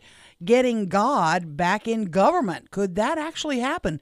And lots of folks had a great weekend of Mardi Gras partying. Listener response to Erin's story about calling the police, wanting to know why they couldn't send a rescue copter to You're making it worse. You ultra-maroon. But now you got an idea for this week. Yeah, that's a good idea. Oscars last night, got to talk about that, and that finance meeting thing today. That's going to get interesting. Oh, yeah. Insurance. Fletcher in sports, traffic, and weather. It's all coming up this hour right here on KEEL.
On 101.7 FM and 710 KEEL. The Shreveport City Council's Finance Committee gets together today. The main topic expected to be the mayor's decision to change out insurance brokers. There are rumors swirling that the meeting could be explosive, as some council members have information they could bring up publicly for the first time. The committee also expected to discuss the mayor's proposed clean city fee. The meeting begins at 1. A group trying to keep God in government. Matt Parker with that. About 150 people gathered Sunday at First Baptist Bossier to discuss what they can do to keep God in government. The seminar, put together by Onward Christian Education Services, was to bring people together to educate them on how lessons from the Bible are applicable to America's problems. Congressman Mike Johnson was in town for the seminar, and he says he plans to organize and attend more like it around the state. From 101.7 FM and 710 KEEL, I'm Matt Parker. Mayor Perkins announcing the formation of the Shreveport Healthcare and Development Corridor, the new board's first order of business to audit the industry's economic impact on our area. The board will also focus on healthcare potential and work to maximize the corridor's impact. The mayor says he sees the area as an economic engine that could jumpstart our economy and provide world-class health care to citizens. It was a big Mardi Gras weekend in Shreveport Bossier. Hundreds of thousands of people filled the streets Saturday for the Crew of Centaur. Then Sunday, thousands showed up for the Barkus and Meow Parade. If you didn't make it out, don't worry. Still plenty of Mardi Gras ahead. This upcoming Saturday, the Crew of Gemini Parade, and Sunday, the Crew of Highland. Caddo Sheriff's Deputy Brian Godfrey recovering after being involved in a car crash Sunday. Godfrey was driving on Jefferson Page when 68-year-old Velma Gaudry pulled in front of him. During the wreck, Godfrey's patrol car caught fire. He was able to escape. No one seriously hurt. Officials still don't know what happened to the Atlas Air 3591 plane when it nosedived into Trinity Bay, Texas. FBI Special Agent Perry Turner. We are here to support NTSB and also a local law enforcement partner, Chambers County Sheriff's Office, in providing investigative resources to conduct searches, collect evidence, and also conduct interviews. Atlas Air confirms the 3 passengers aboard the cargo plane did not survive. The jet was part of the Amazon Prime Air Fleet flying from Miami to Houston. Lobbyists can spend a tiny bit more whining and dining Louisiana lawmakers and other public officials beginning July 1st when the new budget year begins. Lobbyists can start spending $62 per occasion on food and drink for a public official. The current cap is $61. New Orleans police say a female bystander was fatally shot as a man being ejected from a Bourbon Street eatery grabbed a security guard's gun and fired it several times. The man then shot himself and also the guard. Both underwent surgery. Gas prices up 10 cents in the last 2 weeks, averaging $2.44 a gallon. At the high end of our averages, we have San Francisco at $3.38. And somewhat behind it, Honolulu at $3.14. At the low end, Baton Rouge is $2.03. And a quick skip and a jump to Miami, and that's $2.35. Industry analyst Trilby Lundberg, we're paying about what Baton Rouge is, about $2.05 a gallon here locally. Korean leader Kim Jong-un is on an armored train headed to Vietnam's capital, and President Trump about to board a jet for Hanoi, the two leaders meeting this week for another summit. At the Oscars, Green Book wins Best Picture Oscar. And did you know that L.G. Brown, a Shreveport blues musician, responsible for some of the music on the Green Book soundtrack? Oh, Spike Lee wins his first ever Oscar for the adapted screenplay for Black Klansman. Rami Malek wins Best Actor for Bohemian Rhapsody. And Olivia Colman, the big surprise of the night, winning Best Actress for The Favorite. I'm Erin McCarty on 101.7 FM and 710 KEEL.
.101.7 FM, 710 KEEL traffic update for Monday. Here's Ruben. Looking right now at some slow-moving traffic on I-220 westbound near I-49 northbound. And we have some traffic delays on Benton Road just north of Green Acres Boulevard in Bossier City.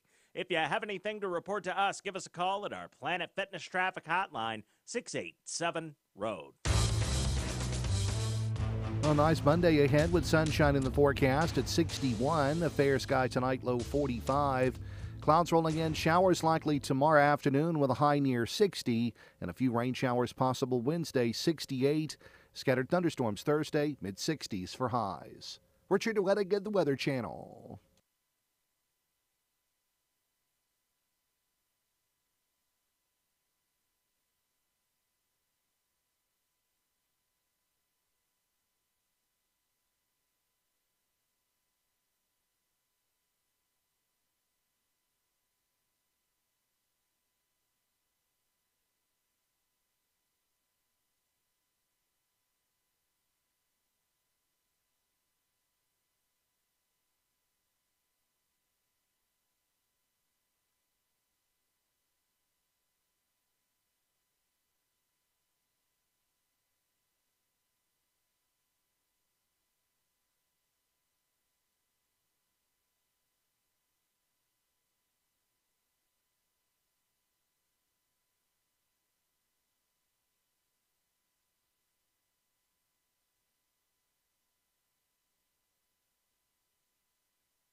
.101.7 FM, 710 KEEL. Robert J. Wright and Erin McCarty. KEEL app is always a free download from Office Furniture Source. So you watched the Oscars last night. I watched about maybe the first 30 seconds, and immediately they told me I was stupid. It wasn't nearly as bad as it has been. It wasn't as grossly, overtly, radically leftist political as it could have been. You didn't have a host, for one. But still. Who would be shooting bullets at you? Who was it? Maya Rudolph, whoever, the Saturday, when it was Amy Poehler and Tina Fey and Maya, is that Rudolph? Yeah. And she's like 30 seconds into the show, and she starts doing wall jokes. Like, a wall's a bad idea. You're an idiot if you voted for Trump, and blah, blah. Stop it. You know, it's amazing to me that between the Oscars and the Grammys and the Emmys. Every year they seem to set new records for low viewership, for the worst ratings in history. And yet they come out and immediately start insulting half the country. Right. Telling them they're stupid, like Bill Maher this weekend on his HBO show. Yeah. Middle America is, what is it, undereducated? And I mean, it's hold on a second, dude. I know you don't want me to watch, but you're just trying to piss people off now. Yeah. But for a show like that, you're trying to sell, at some point, you're trying to sell advertising, and you're trying to sell your movies. And immediately you're just telling half the country that we don't care if you watch or not. Right. We don't care if you listen. We don't care if you go to our movie. I mean, they're in a room where everybody cheers it on, so that they don't care. Look, it's the they don't care about ratings. It's home court advantage. They really don't care There's about ratings. ratings. There's no conservatives in that group. There's always going to be Oscars. They don't really care about ratings. They really don't. I love the open. The open of the show with Queen doing "We Are the Champions," and the whole crowd was singing. You had said that, and I said, okay, but that's like opening a Paul McCartney show with "Hey Jude." Right. Maybe you should have done the finale at the end. No, because you're waiting for the best picture. Speaking of Rami Malek, who won Best Actor for Bohemian Rhapsody. And I had said to myself, I said, where did I see this kid before? I had seen him I'd seen him in the Freddie Mercury clips and a couple of YouTube videos where his voice is astonishing. He was in that TV show I, Robot, too. Well, I had seen him before. I went back and looked at his IMDb page. And where have I seen him? He had a small part, like about 6 or 7 years ago, in the Tom Hanks, Julia Roberts movie, Larry Crown. And Julia Roberts is a college professor, and he plays sort of, for lack of a better analogy, he's sort of the Spicoli-esque character, the kind of the goofy sort of, hi, I'm not real smart kind of guy to do. And he had maybe 15 lines in the whole thing. He's just one of sort of the kids in Julia Roberts' classroom. Right. And this is like 2011, and you're thinking, holy crap. In less than 10 years, this kid's going to be at the apogee. He's going to be at the top of the mountain of his profession. And it's one of those, who sees that coming? And you see some guy with like a bit part. And there was nothing in that movie, Larry Crown, with Tom Hanks and Julia Roberts, that ever in a million years would make you think that this kid is that guy that won the Best Actor Oscar. He was so genuine in his acceptance speech, too. The big surprise was Olivia Colman beating Glenn Close. Olivia Colman's was in The Favorite, and she won Best Actress, and she was stunned because everybody had said Glenn Close was going to win. She'd never won before. She was due. And Olivia wins, and she gets up there, and she was just like, oh, my God, what do I do? She was awesome. She really was. I love that. And Spike Lee got a big win. I didn't realize he'd never won an Oscar. It was his first, and was for the adapted screenplay for Black Klansman. He was a little bit political in his speech, as you would have well imagined. And he wasn't real happy that Green Book won Best Picture. Green Book, the worst Best Picture winner since Crash. Some reviews. It reduced the long, barbaric, and ongoing history of American racism to a problem, a formula, and a dramatic equation that could be balanced and solved. Green Book is an embarrassment. The film industry's unquestioning embrace of it is another. The racism of that era is a prominent fixture in the film, and the reason Tony, Viggo Mortensen's character, is hired as Don, Marsala Ali playing pianist Don Shirley. The reason Tony is hired as Don's driver is because he, meaning Don, needs a white man to intercede for and protect him in the South, and attempts to draw humor from such a story, and often uneven and tone deaf. The film ends up playing racism for laughs. Wow. And I'm just reading some of the others. The uneven approach to the movie makes it difficult to make racism funny. The audience should be asking a different question. Why the hell would you want to? Yeah. So you've seen Green Book. You Mhm. found it uplifting. You I found liked it inspirational. I liked the movie. There were parts of it, it was when I read about the story and I read that Don Shirley really did have a great relationship with family members, because the movie portrays him as having, no family in the end, and he comes over to Tony's to have Christmas dinner or whatever. And I think I wish they'd have been more accurate with his story. Do you think part of the criticism, sort of like Colin Kaepernick's NFL settlement, is drawing the most criticism from black media, from black analysts, from African-American pundits? Do you think that most of the criticism of Green Book, do you understand why most of the criticism is coming from African-Americans themselves? Yeah. And do you think it falls back on, do you think it falls back on what Hollywood's image of what being really black is, i.e., you've got a well-dressed, well-spoken, erudite, educated black man who has to be turned on to fried chicken and Aretha Franklin by a white guy? Yeah. The criticism I've seen for it, other than from the Shirley family, has been that it's a movie depicting, yet again, the white savior. You're going to have this white guy saves the day, and who teaches a black man, in Hollywood's eyes, who isn't black enough. A white guy teaches a black guy how to be really black. Yeah, that was Do you understand where maybe... I get that. I just think it's a very uplifting. Both men were dramatically changed from knowing each other, and I thought the transformation was beautiful. I really did. Did you like the show? 1 to 10. Give me a 1 to 10 scale. A 6. I give it a 6. I like the open. I love Bradley Cooper and Lady Gaga.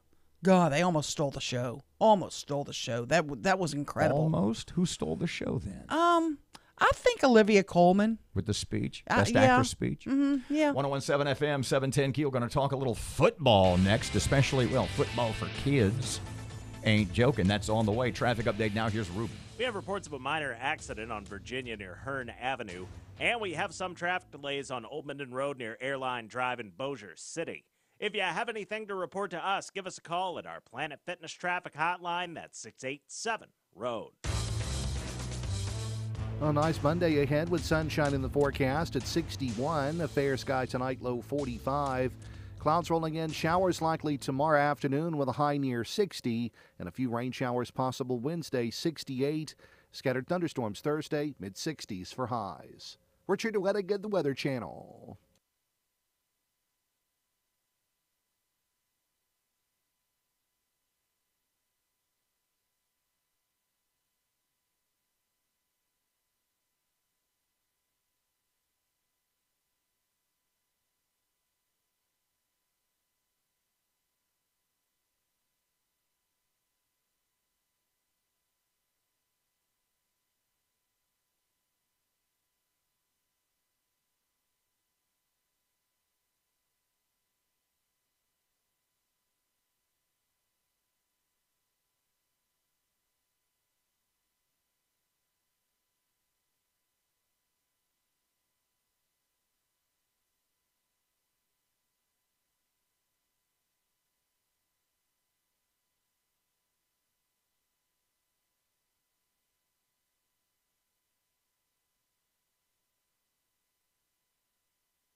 .107 FM, 710 Keel, Monday morning Sputs update. Nice. Sports update. Here's Fletch. Good morning from the sports desk of 1130 The Tiger. This is Tim Fletcher. Number 1 ranked LSU completed a sweep of Bryant with a 4-3 win Sunday in Alex Stadium. After the visitors tied the game at 3 runs apiece in the top of the 6th, the Tigers rebounded in the bottom of the 7th on left fielder Antoine Duplantis' RBI single to right field that plated the go-ahead run. Todd Peterson worked a 6-out save, and Aaron George got his first career win with 1 1/3 innings of work in relief of freshman Jaden Hill out of Ashdown, Arkansas. LSU is now 7-0. Louisiana Tech split a doubleheader with Troy Sunday, winning Game 1 11-4 before dropping the nightcap 7-5, despite a pair of solo homers from Bird alum Steele Netterville. In the opener, Taylor Young and Mason Mallard each collected 3 hits and 2 RBI to pace the Bulldogs. And Northwestern State also split a double dip Sunday, taking Game 1 against Southern 13-6 before falling 7-5 in Game 2. Demon Sam Taylor set a career high with 3 hits in the first game, set a new career high with 4 hits in the second game. Caleb Rika had 4 hits and 4 RBI on the day for the Demons. From the sports desk of 1130 The Tiger, this is Tim Fletcher. Hey, this is Martin Grell.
God, everybody stop talking. Damn. Don't yell at our guests. You I'm not scared yelling. them. I'm really yelling at you. I'm I not know. yelling at Mr. I'm Rick. good. I'm not yelling at my friend Jackie. I apologize. 1017 FM, 710 Keel, Robert J. Wright, and Erin McCarty. What's the number one rule? What's the rule? Keep it on the radio. Yeah, Okay. I know. So I am, look at me. Uh-huh. Eye contact. Yeah. I am leaving this up to you. This is in your court. We Yeah. have Jackie Brock. I'm excited. We have Rick Holland. It's Mhm. called FNA, Football in America. But because you did half the damn interview before the mics came on, Right. I am making it your job to go back and I will. discuss Yeah. everything we've already covered. Spring football for kids. Is that what we're doing here? Well, we're trying to find an option for kids to grow up and play football without getting injured physically. So this is flag football, non-contact football. Co-ed. How Co-ed. is- Wait a minute. So I could have been a quarterback in this league? You could be a star in any right you want to be. How is Drew Brees involved in this? It's Drew's league. What? So Football in America, on our website, it's Drew's website. It's playfna.com. Playfna.com. Football in America. Okay, go ahead. And then you could also go to FNA 318 on Facebook, and there's a lot of videos where Drew's explaining his philosophy behind. So what's the philosophy? Just really a positive place for kids to get together and learn the sport of football in a non-contact environment. So, Why do you think that's going to catch on, Mr. Rick? What's the deal? Well, Drew went through this himself. He didn't play any contact football until he was in the 10th grade. And let's say I'm a 9th grader, and they do this in Oklahoma, and I'm 5'7", 125 pounds. I'm excluded from any varsity football whatsoever in the 9th, 10th, 11th grade. Mm-hmm. But if I learned all these skills playing flag football, running the ball, throwing the ball, catching the ball, doing like that, and let's say when I'm a senior, I'm 6'1", 135, and I can play on the varsity team, I've got all these skills that exceed most people. And this is like K through 10 grades, right? Yeah. So what's Where your are you goal? going to play? Yeah, Where are yeah. they going to play They'll the play. games? Well, we got a great partnership with LSUS. We got a great partnership with Caddo Schools. We're going to be playing out at LSUS on Saturday mornings. Great family environment. Drew's formatted this. He's going to provide the uniforms. We're going to have the top-notch officials. We got a big meeting with LSUS tomorrow, so we get all the details. They do have a little land out there, I've noticed. Mm-hmm. If I want to sign a kid up, do we need to form a team? How do we get on teams and all that good stuff? Well, all of those are still options that are on the table. But if you go to playfna.com and scroll down to the Shreveport button on there, you have ways to either start your own teams. You can even mention other kids that you would like to have on your team if you're trying to, to build specific teams. Right now, we are still gathering our coach volunteers and still trying to organize teams from different parts of town. That was my next question, because I have a little bit of experience with kids playing football at a young age. And the coaching concerns me, because I know that some of the coaches over the years in some of these sports, I just thought some of it wasn't appropriate with the kids. Calling them the P word and, things that, as a mom, I thought... Propagandist? They called them propagandists? No, you know what I'm talking about. Oh, my God. And so what are you guys doing to screen the coaches, making sure they know how to handle the kids and how to be good role models for the kids? Well, FNA actually has background checks that they do on all the coaches that are involved and the commissioners, throughout the country. And it's really trying to build these kids up and not tear them down. So, to give them a strong foundation to build life on. So it's more than football that we're teaching kids. Is this a target date for 2019, for this spring, for next spring? What exactly are you guys looking at? Well, we're starting this spring. And so camp is going to be March 17th at LSU. And then sort of a big organizational day. Yep. And the games start the following Saturday morning at 10. Are we playing for a 23rd. championship, or are we getting participation trophies? You got league. No participation trophies. Okay. I mean, it's competitive. We keep score. Yeah. Yeah, it's competitive flag football, Okay. So there's going to be, 8 regular season games followed up with. But, the point being, as you read more and more, especially as more and more doctors who are experts in the field of brain injuries, etc., are saying that, especially for little kids, in fact, a lot more are saying probably that non-contact football, if they're going to play, that they really shouldn't have contact until maybe even early years of high school. So this is addressing that problem also. Mr. Rick, you sort of touched on that. There was a major show on ESPN 3 weeks ago, highlighted by the guy that runs Pop Warner Football, which is the biggest contact junior football organization in the country, where he's talking about the fears they have of the demise of contact football. Your major insurance carriers are eliminating exclusions of covering that left and right. So parents are getting these alarm and the signals. Point being, if this is one of your concerns, this league certainly addresses that. Well, I've got experience doing this for 30-plus years. I ran the City League here. I did the men's national championships here for 10 years out at LSU. So this is a great opportunity sport. You got national collegiate intramurals. You've got all kinds of non-contact opportunities for these kids to grow up, like I said a while ago, and gain these skills. Now, they're still then can be talented enough when they're physically ready to go play in a contact sport in high school or college or somewhere. They've already got all the skills. They're not beat up. So any travel? I mean, this is all local. But is the winner of this going to move on to face the Drew team from New Orleans or anything like that? This, I believe, will be the third year that this entire organization's gone on nationally. So as of right now, it's only local. Okay. Things. Started in San Diego, but this is a grassroots foundation that we're building on. Starting in the spring's a little odd. This gives us an opportunity to tweak it, get it exposed, and then really explode this fall. Website like I said, is playfna.com. That's playfna.com for all the info. And there was another local website that you had mentioned. What was that one? Okay, on Facebook, it's FNA 318. FNA 318 on yes. Facebook. Gentlemen, a pleasure. Jackie Brock, Rick Holland, great to see you both as always. 101.7 FM, 710 Keel. Local news just a couple of seconds away. Right now, traffic update. Ruben's here. Starting to see some slow-moving traffic on Texas Street in downtown Shreveport, and we're still keeping an eye on some traffic delays on Benton Road just north of Green Acres Boulevard in Bossier City. If you have anything to report to us, give us a call at our Planet Fitness Traffic Hotline, 687-ROAD. A nice Monday ahead with sunshine in the forecast at 61. A fair sky tonight, low 45.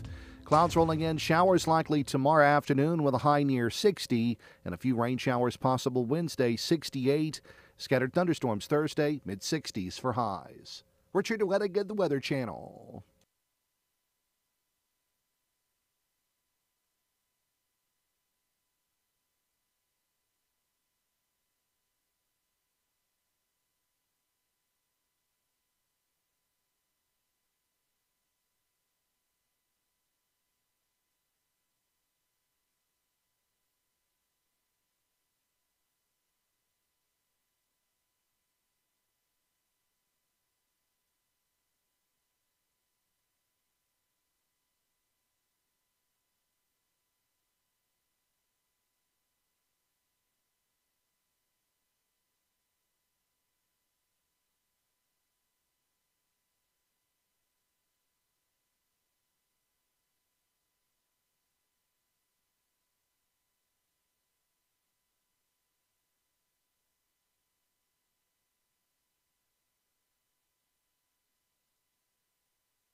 information.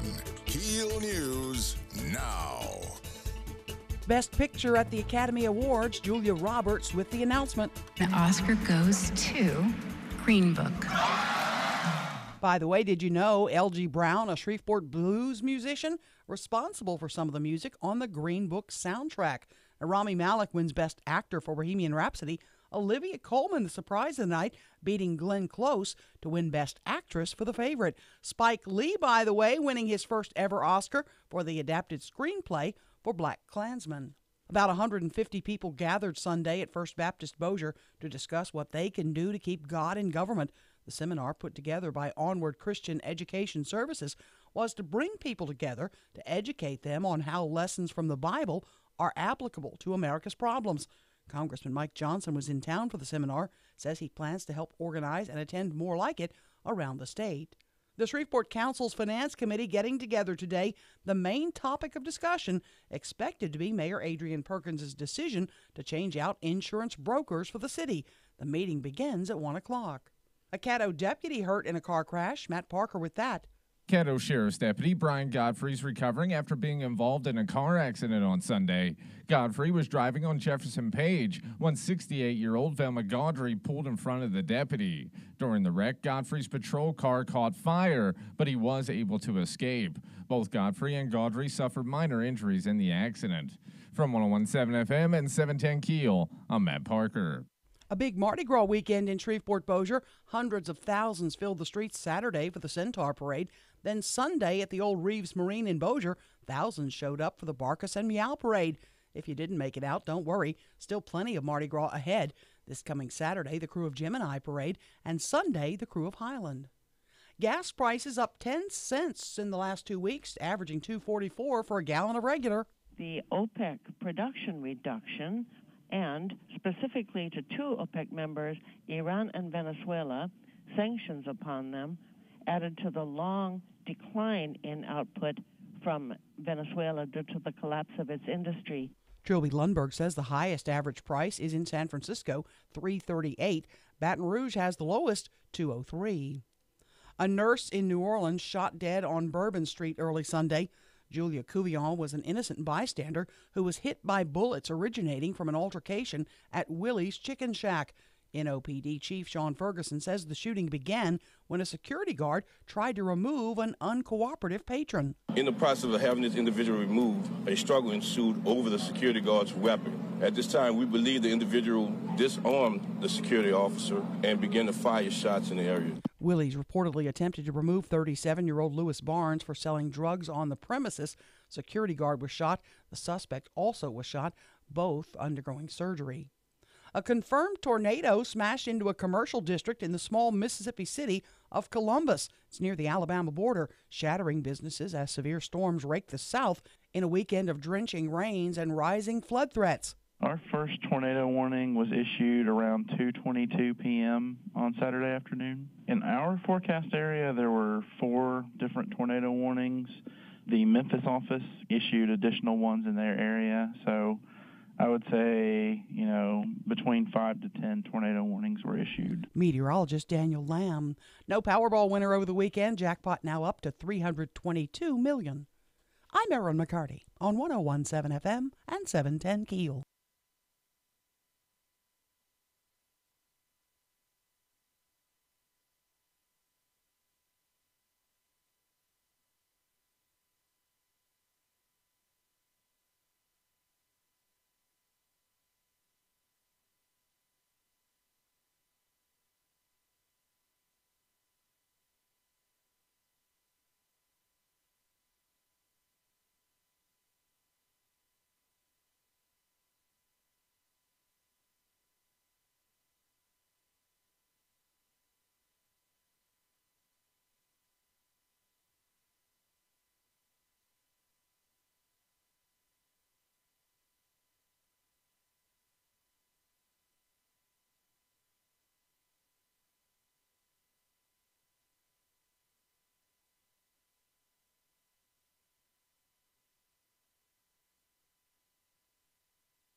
1017 FM, 710 Keel, Robert J. Wright and Erin McCarty. I don't think it was yesterday. I think it was the day before. It was like the 1 millionth anniversary.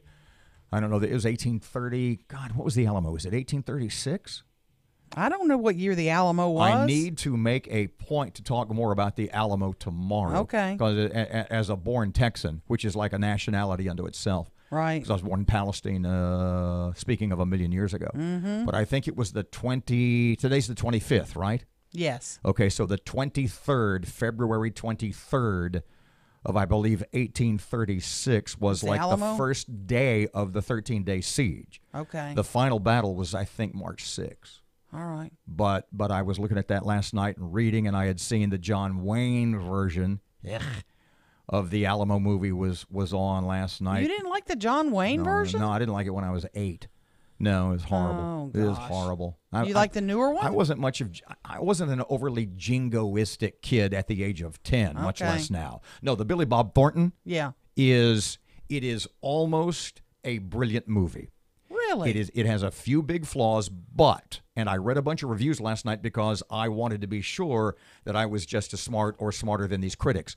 And the point being, it is generally regarded by a number of critics as Billy Bob Thornton's greatest role, even better than Sling Blade and or Monsters Ball. Really? It is, and we'll talk about it tomorrow, I Okay. promise, because I have a whole essay in my head Mhm. on why Billy Bob Thornton as Davy Crockett in that version of the Alamo he is incredible. Mhm. It is his greatest role. When we come back, we've got to talk about insurance and a big meeting planned for today. Yelling, screaming, gnashing of teeth. Where do I get some bells to put on my boots to wear to the meeting? Cats and dogs living together. It's Armageddon. Mhm. 1017 FM, 710 Keel traffic update now. Here's Ruben. Starting to see some slow-moving traffic on Texas Street in downtown Shreveport. And we're still keeping an eye on some traffic delays on Benton Road just north of Green Acres Boulevard in Bossier City. If you have anything to report to us, give us a call at our Planet Fitness Traffic Hotline, 687-ROAD. A nice Monday ahead with sunshine in the forecast at 61. A fair sky tonight, low 45. Clouds rolling in, showers likely tomorrow afternoon with a high near 60. And a few rain showers possible Wednesday, 68. Scattered thunderstorms Thursday, mid-60s for highs. Richard Wettig, the Weather Channel.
Oh, we're on. 1017 FM, 710 Keel. Robert J. Wright and barely recovered Erin McCarty.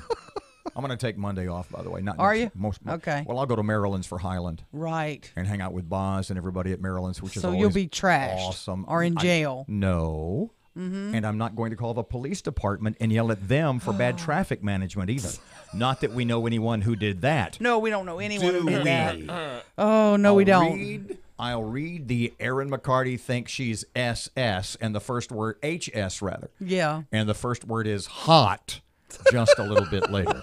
Okay, so tell me what happens today. This is not Today is not a city council work session. Mm-hmm. There's not a regularly scheduled meeting for tomorrow. Today is a meeting of the Finance and Audit Committee. They're having a meeting today during which the whole focus of the meeting, I'm told, is going to be the insurance change. is the entire, how many of the 7 council people are on this committee? I think there's 4. I may be wrong, but they all can come. I mean, they all can go to every council open meeting. Session at the council? Oh, it's open. Absolutely. So it's not going to be in like you go to the A&E committee, the architectural and Mhm. engineering It's committee, open. and it's kind of in a room, but everybody can show up and yell at you. Yeah, they can. So Mhm. everybody can show up and Everybody yell? can show up and yell. Seriously? Mhm. It's 1 o'clock.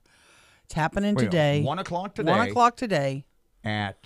It's at City Hall. Okay. Government Plaza. And so back to the topic, the major topic of today's discussion. well, there should be an audit report released with regard to the insurance change and something to do with the finances of it, etc. So how is all of the I'm trying to think, I'm going to say stink from last week, but I don't want to use that strong a word. How is all of the hubbub that we went through the last week to 10 days, how will that come up today, and how is that pertinent to the Finance Committee? Well, the Finance Committee wants to know if you're telling us we're going to save money, I want to save money. And they're also going to be, John Nicholson is going to bring up a measure that he wants it required for any big financial deals the city signs to go through the city council rather than have the mayor have the authority to sign these deals. But I would so those assume are a couple that of would things they're be working on. From now on, I mean, from now on, yeah. Okay. But you also need to learn about these new companies you're doing business with. They want to know about them, and have they been vetted? Do they have issues we need to know about?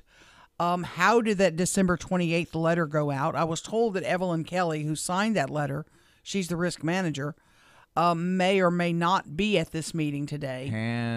Has there been any further explanation from the city on who actually gave they say she was not directed, or are they still using the word she was advised? She was advised that we were going to, She was advised that a change was on the horizon, so she sent out the letter to the insurance carriers the day before Mayor Perkins actually became mayor. Nobody has told me officially, here's who told Evelyn Kelly to do it, or here's who advised her we were going to, here's the individual. Well, pardon me, wasn't the explanation that she was advised by the transition committee, the transition team members? Okay. Because see, there's a bunch of transition team members, and they were given access to current city workers, to go talk to them, find out what they do, etc. So these transition team members fanned out and went into, some went to the finance director, some went to the risk management, obviously some went to the CAO or police or whatever, and they learned what they could learn and then brought it back. So it's not like the whole transition committee went. A couple of members probably went and met with Evelyn Kelly and, find out what she does, etc. The point was, and this was sort of the biggest bone of contention made by, I think it was Mr. Butcher, Grayson Butcher, Councilman Butcher, with us last Friday morning. That what he had said was, okay, but the letter went out on the letter telling the insurance companies we a changin' went out on the 28th, and Mayor Perkins didn't take office till the 29th. So there's a little problem with that. The letter, we don't know when the letter went out. It was dated the 28th. I don't know when Evelyn mailed it. I don't know, the date on the top of the letter, and you can see it at KEELnews.com, says December 28th. This is sure to come up today. Oh, absolutely. Absolutely. It's the topic of the meeting. It is, and now it's going to be intertwined with the garbage fee, because I'm hearing some council members go, if the mayor doesn't fix this and find a way to fix this problem, I'll never vote for a garbage fee increase for him. Never. And so, I mean, we could be in a world of pickles, or world of hurts. I don't know. No, a world of hurt pickles. I like world. Which is a sad world.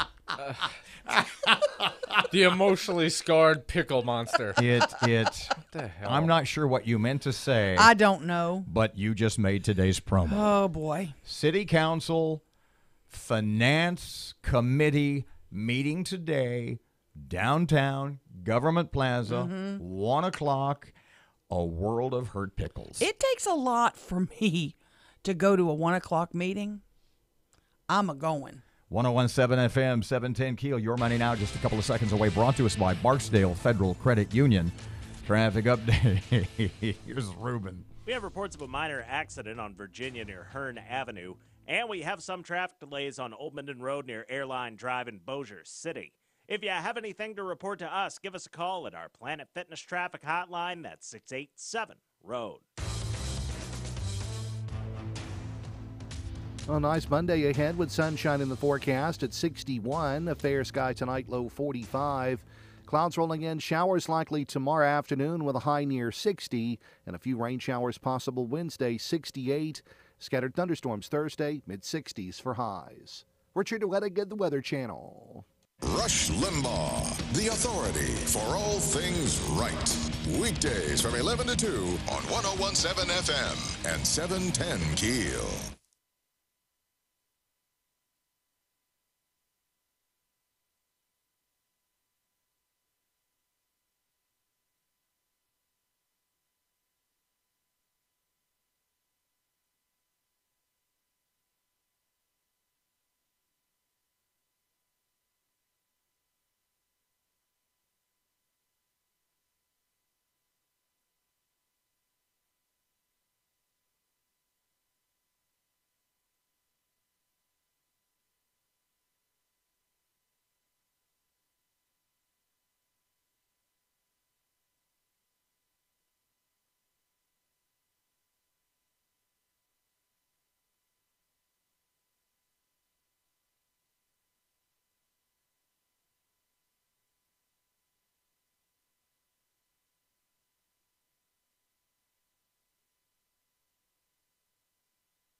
You're listening to American Ground Radio's Morning Minute. The Elections Board in North Carolina has ordered a new election for that state's 9th congressional district because a operative for the Republican candidate was caught ballot harvesting. And this ballot harvesting, it's legal in some states. Here's what it is. It allows any person to collect a mail-in ballot from a voter and then promise to turn that mail-in ballot to a polling place or the registrar's office. Yeah. What could possibly go wrong with that? When you give one person the ability to control hundreds of other people's votes, you are simply inviting election fraud. What was against the law in North Carolina should have also been against the law in California, where multiple districts flipped because of ballot harvesting. American Ground Radio, where building a better America begins with building a better us. Return each weeknight from 6 to 7 p.m. with Louis R. Avalone and Stephen Parr on 101.7 FM and 710 Keel and streaming live at keelnews.com.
1017 FM, 710 Keel, Robert J. Wright and Erin McCarty. We had mentioned earlier, and it bears repeating because it's such an awesome article at KEELnews.com. Best picture winner last night was The Green Book with Marsala Ali and Viggo Mortensen. And there was a lot of Shreveport music and connections. I mean, what? I saw that movie. Erin says I didn't. What was Shreveport about that? Yeah. Parky, fill in. Everyone listening. Well, the filmmakers chose 6 songs from the Ram Records catalog, which What is Ram Records? It was a Shreveport record company. Music producing the whole nine. What era?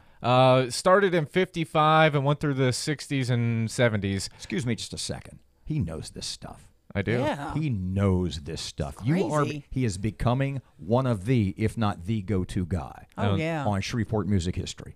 He is carrying the banner. And you know what's even more impressive? He hangs out, and I mean this in the most respectful way, in that he surrounds himself, he attaches himself to, quote-unquote, the old guys, the elders, the ones who know the stories and the facts and the rich history of Shreveport music.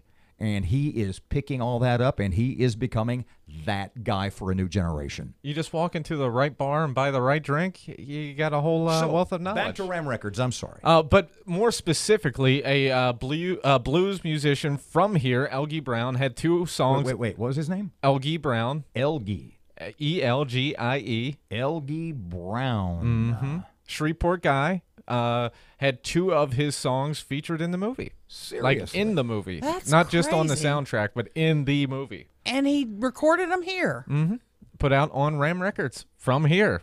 That's awesome. Ram Records were all made here and then printed by RCA Music and distributed Now, that do you way. know, was this a Stan Lewis company? Was this a Stan Lewis offshoot or one of the other? And there were tons of small record companies in through the 50s and 60s. Well, yeah. Not to get too off track, but everybody always talks about Stan Lewis's 3 labels, Paula, Jewel, those. There were several that were here, including Ram. Fair and Young had a record label and recording studio here. I mean, this was almost as big as Nashville for a long period of time. If you want to know more, Matt's latest article and others are at KEELnews.com. The title of your newest music article at the website is Shreveport Music featured an Oscar-winning Green Book. KEELnews.com. Back tomorrow morning, 6 till 9. Robert and Erin, 1017 FM, 710 Keel. Here's Kim Commando. There's no end to all the ways that Facebook collects your personal data. And today, you'll see that this time, they're not spying. Kim Commando with your Monday Consumer Tech Update, brought to you by SimpliSafe, the most innovative and comprehensive wireless protection for your home.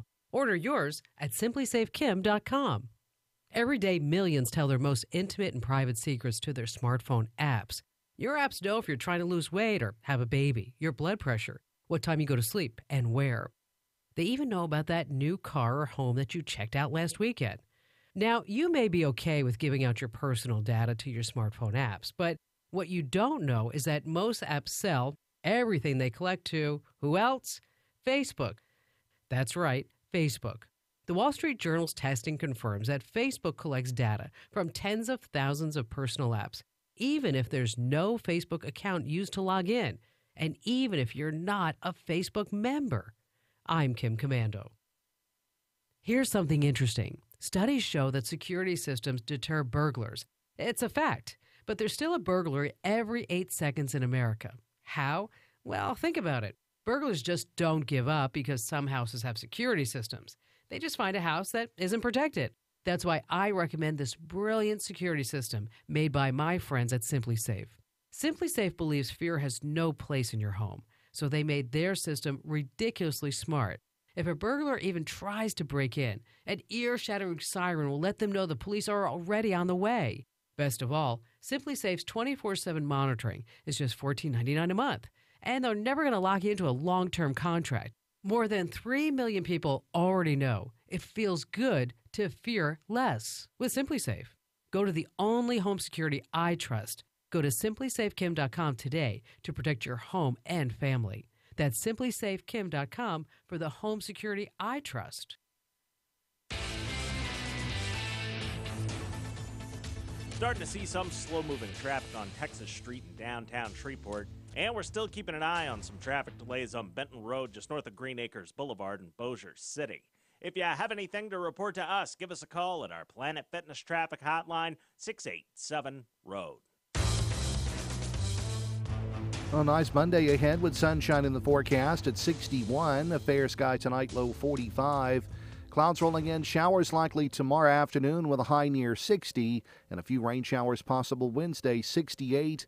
Scattered thunderstorms Thursday, mid-60s for highs. Richard Wettig, the Weather Channel. Breaking news and trending talk. This is 101.7 FM and 710 KEEL. KEEL, Shreveport.